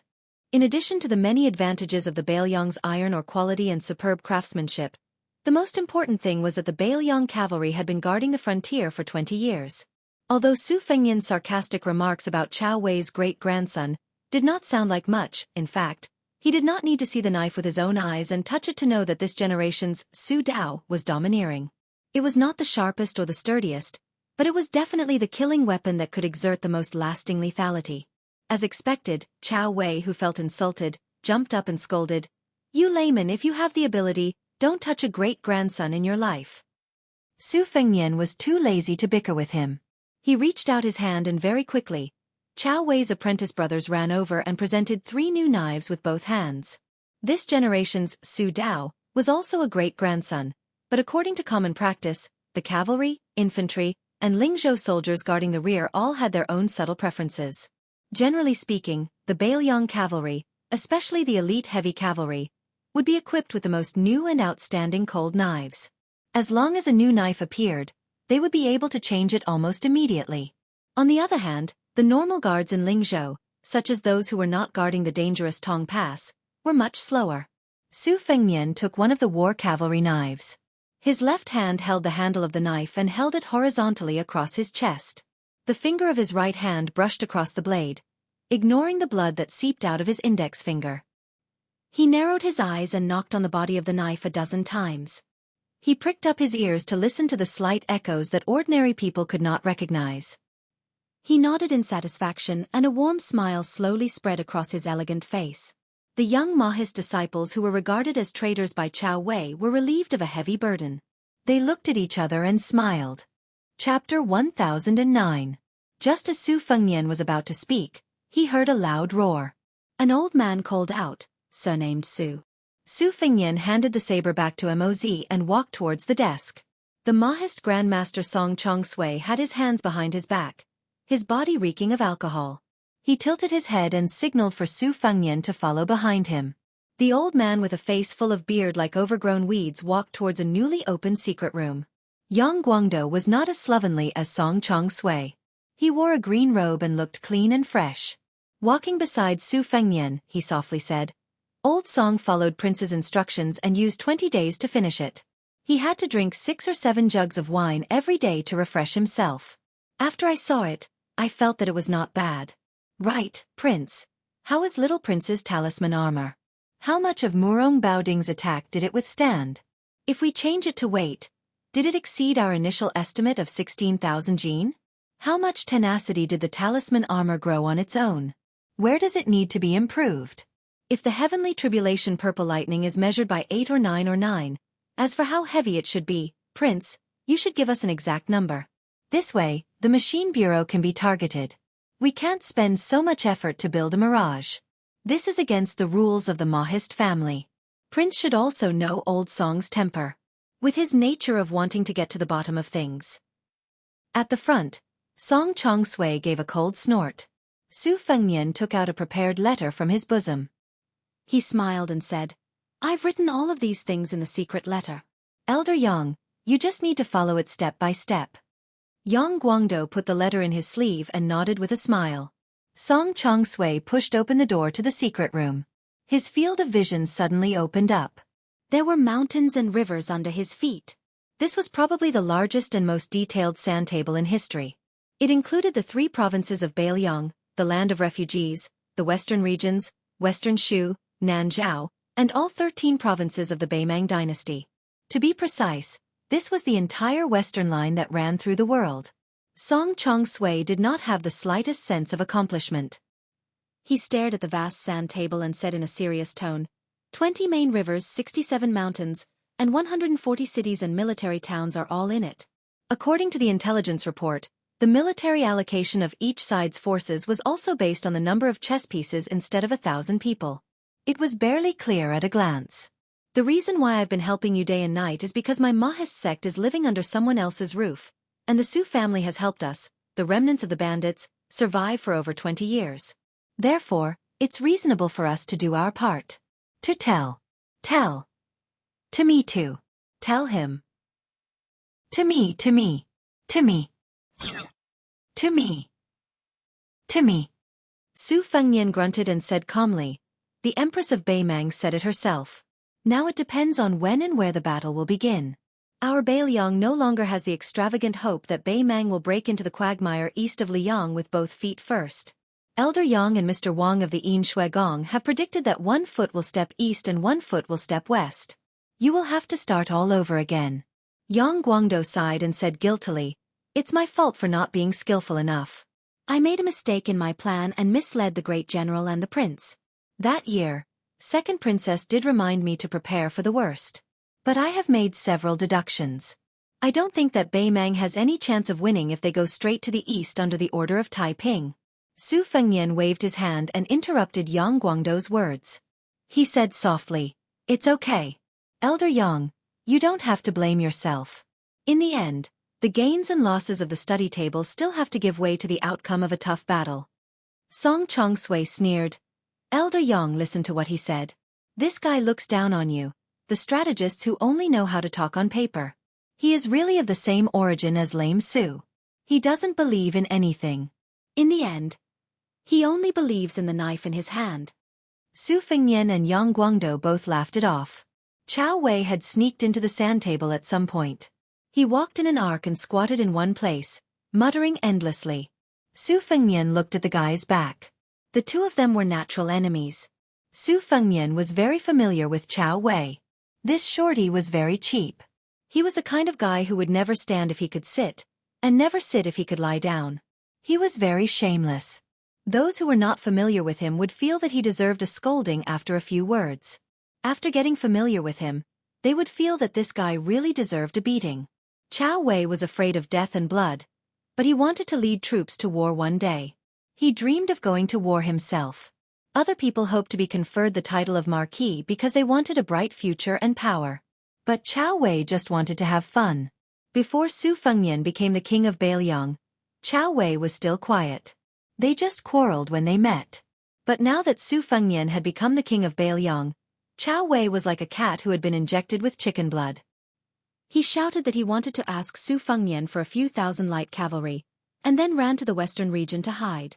In his words, he wanted to directly stab Bei Mang. Su Fengnian did not pay attention to him at first, but this guy threatened to exchange the 6th generation Su Dao for the command of a few thousand cavalry. As a result, his great-grandson really came out. Chao Wei's art of war was unorthodox. Su Fengnian was not sure of his depth, but Chao Wei's style could be described as an example. Just like playing chess, Chao Wei was not willing to sit down and play. He would feel too tired, so there was no need to make the first move and think long and hard. Chao Wei would only look at the two people playing chess with cold eyes and would not say anything. But when the two sides were about to end the game, he would randomly take out a chess piece that should not be on the chessboard and knock it down. He would say that the game was settled, but he would say that it was a game where he could defeat 200 chess pieces with 1 or 2 chess pieces. Who would not want to beat this kind of rascal to death? However, the sloppy Chao Wei was only afraid of one person. Even if it was Su Weisheng, whether it was fighting, playing chess, the art of war, or quarreling, Chao Wei did not have a chance of winning. He really had to admit that. In the past, Chao Wei was short. His catchphrase was "Wait until I become the great general of the country. If you dare to look down on me, I'll chop off your head. Then we'll see who's taller." As a result, Su Weisheng coldly retorted, saying that with Chao Wei's height, it was useless to chop off other people's heads. Only by chopping at the waist could one be taller than others. Since then, Chao Wei was no longer willing to say this catchphrase.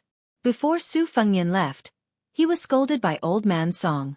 Song Zhongsui scolded this guy for being a prodigal who did not know how to manage the household. Song Zhongsui scolded this guy for accepting the second imperial edict of the imperial court, accepting the title of pillar of the state and the imperial court's decision not to revive him. He scolded him for having no backbone and also scolded Su Fengnian for neglecting the essentials and neglecting the generals. In any case, this old man scolded whatever he thought of. Song Zhongsui's attitude showed that he was not satisfied with anything. The young king of Bailiang was scolded with spittle in his face, but his smiling face did not change. He also did not talk back. He just stood there and wiped his face with his sleeve several times. If Yang Guangdou did not stop him, Song Zhongsui, who was full of energy, would have rolled up his sleeves and directly pointed at the new king's nose and scolded. Su Fengnian waited until the old man had no more energy to scold him. Then he turned and left with a helpless face. Yang Guangdou stood at the door with a helpless face and said, "Old Song, it's about time. Su Fengnian is the king of Bailiang after all." Song Zhongsui stared and said, "What? Can't I scold him after he became a king?" Yang Guangdou glanced at the young man's back and said softly, "You should at least leave him some face. You and I both know that it is not easy for this young man to become a king. If it was someone else who was scolded by you like this, he would have already thrown a tantrum." Song Zhongsui snorted coldly and said, "He dares." Yang Guangdou smiled and asked, "Do you really think he doesn't dare?" Song Zhongsui was stunned and smiled knowingly. "This kid won't." Yang Guangdou nodded slowly and said, "That's right." Song Zhongsui sighed softly and said, "I am too lazy to scold others, and I don't want to scold them. Nowadays in Bailiang, most of the old men who can scold him have left. If even I don't scold him, this kid will be really lonely. Chow Wei sneaked behind his two masters and said shamelessly, "The saber has been made. That guy can't not give me a soldier, right?" Song Zhongsui slapped Chow Wei's head and said, "Look at you, go play with your eggs." Chow Wei said angrily, "That guy is so stingy that he won't give me anything. He has no shame. No, give me back my saber." Yang Guangdo blinked and reached out his hand. He turned it over and said with a playful smile, "This number can't run away." Chow Wei was stunned on the spot. Su Fengyan walked back to the ground and carried a new saber from the Su family. He walked along the shady mountain road to the top of Mount Qingliang and sat on a stone bench at the bottom of the building. He pulled out the cold saber from its scabbard that might soon be stained with blood on the border and gently flicked it. Great rivers and mountains, great heads that can never be cut off.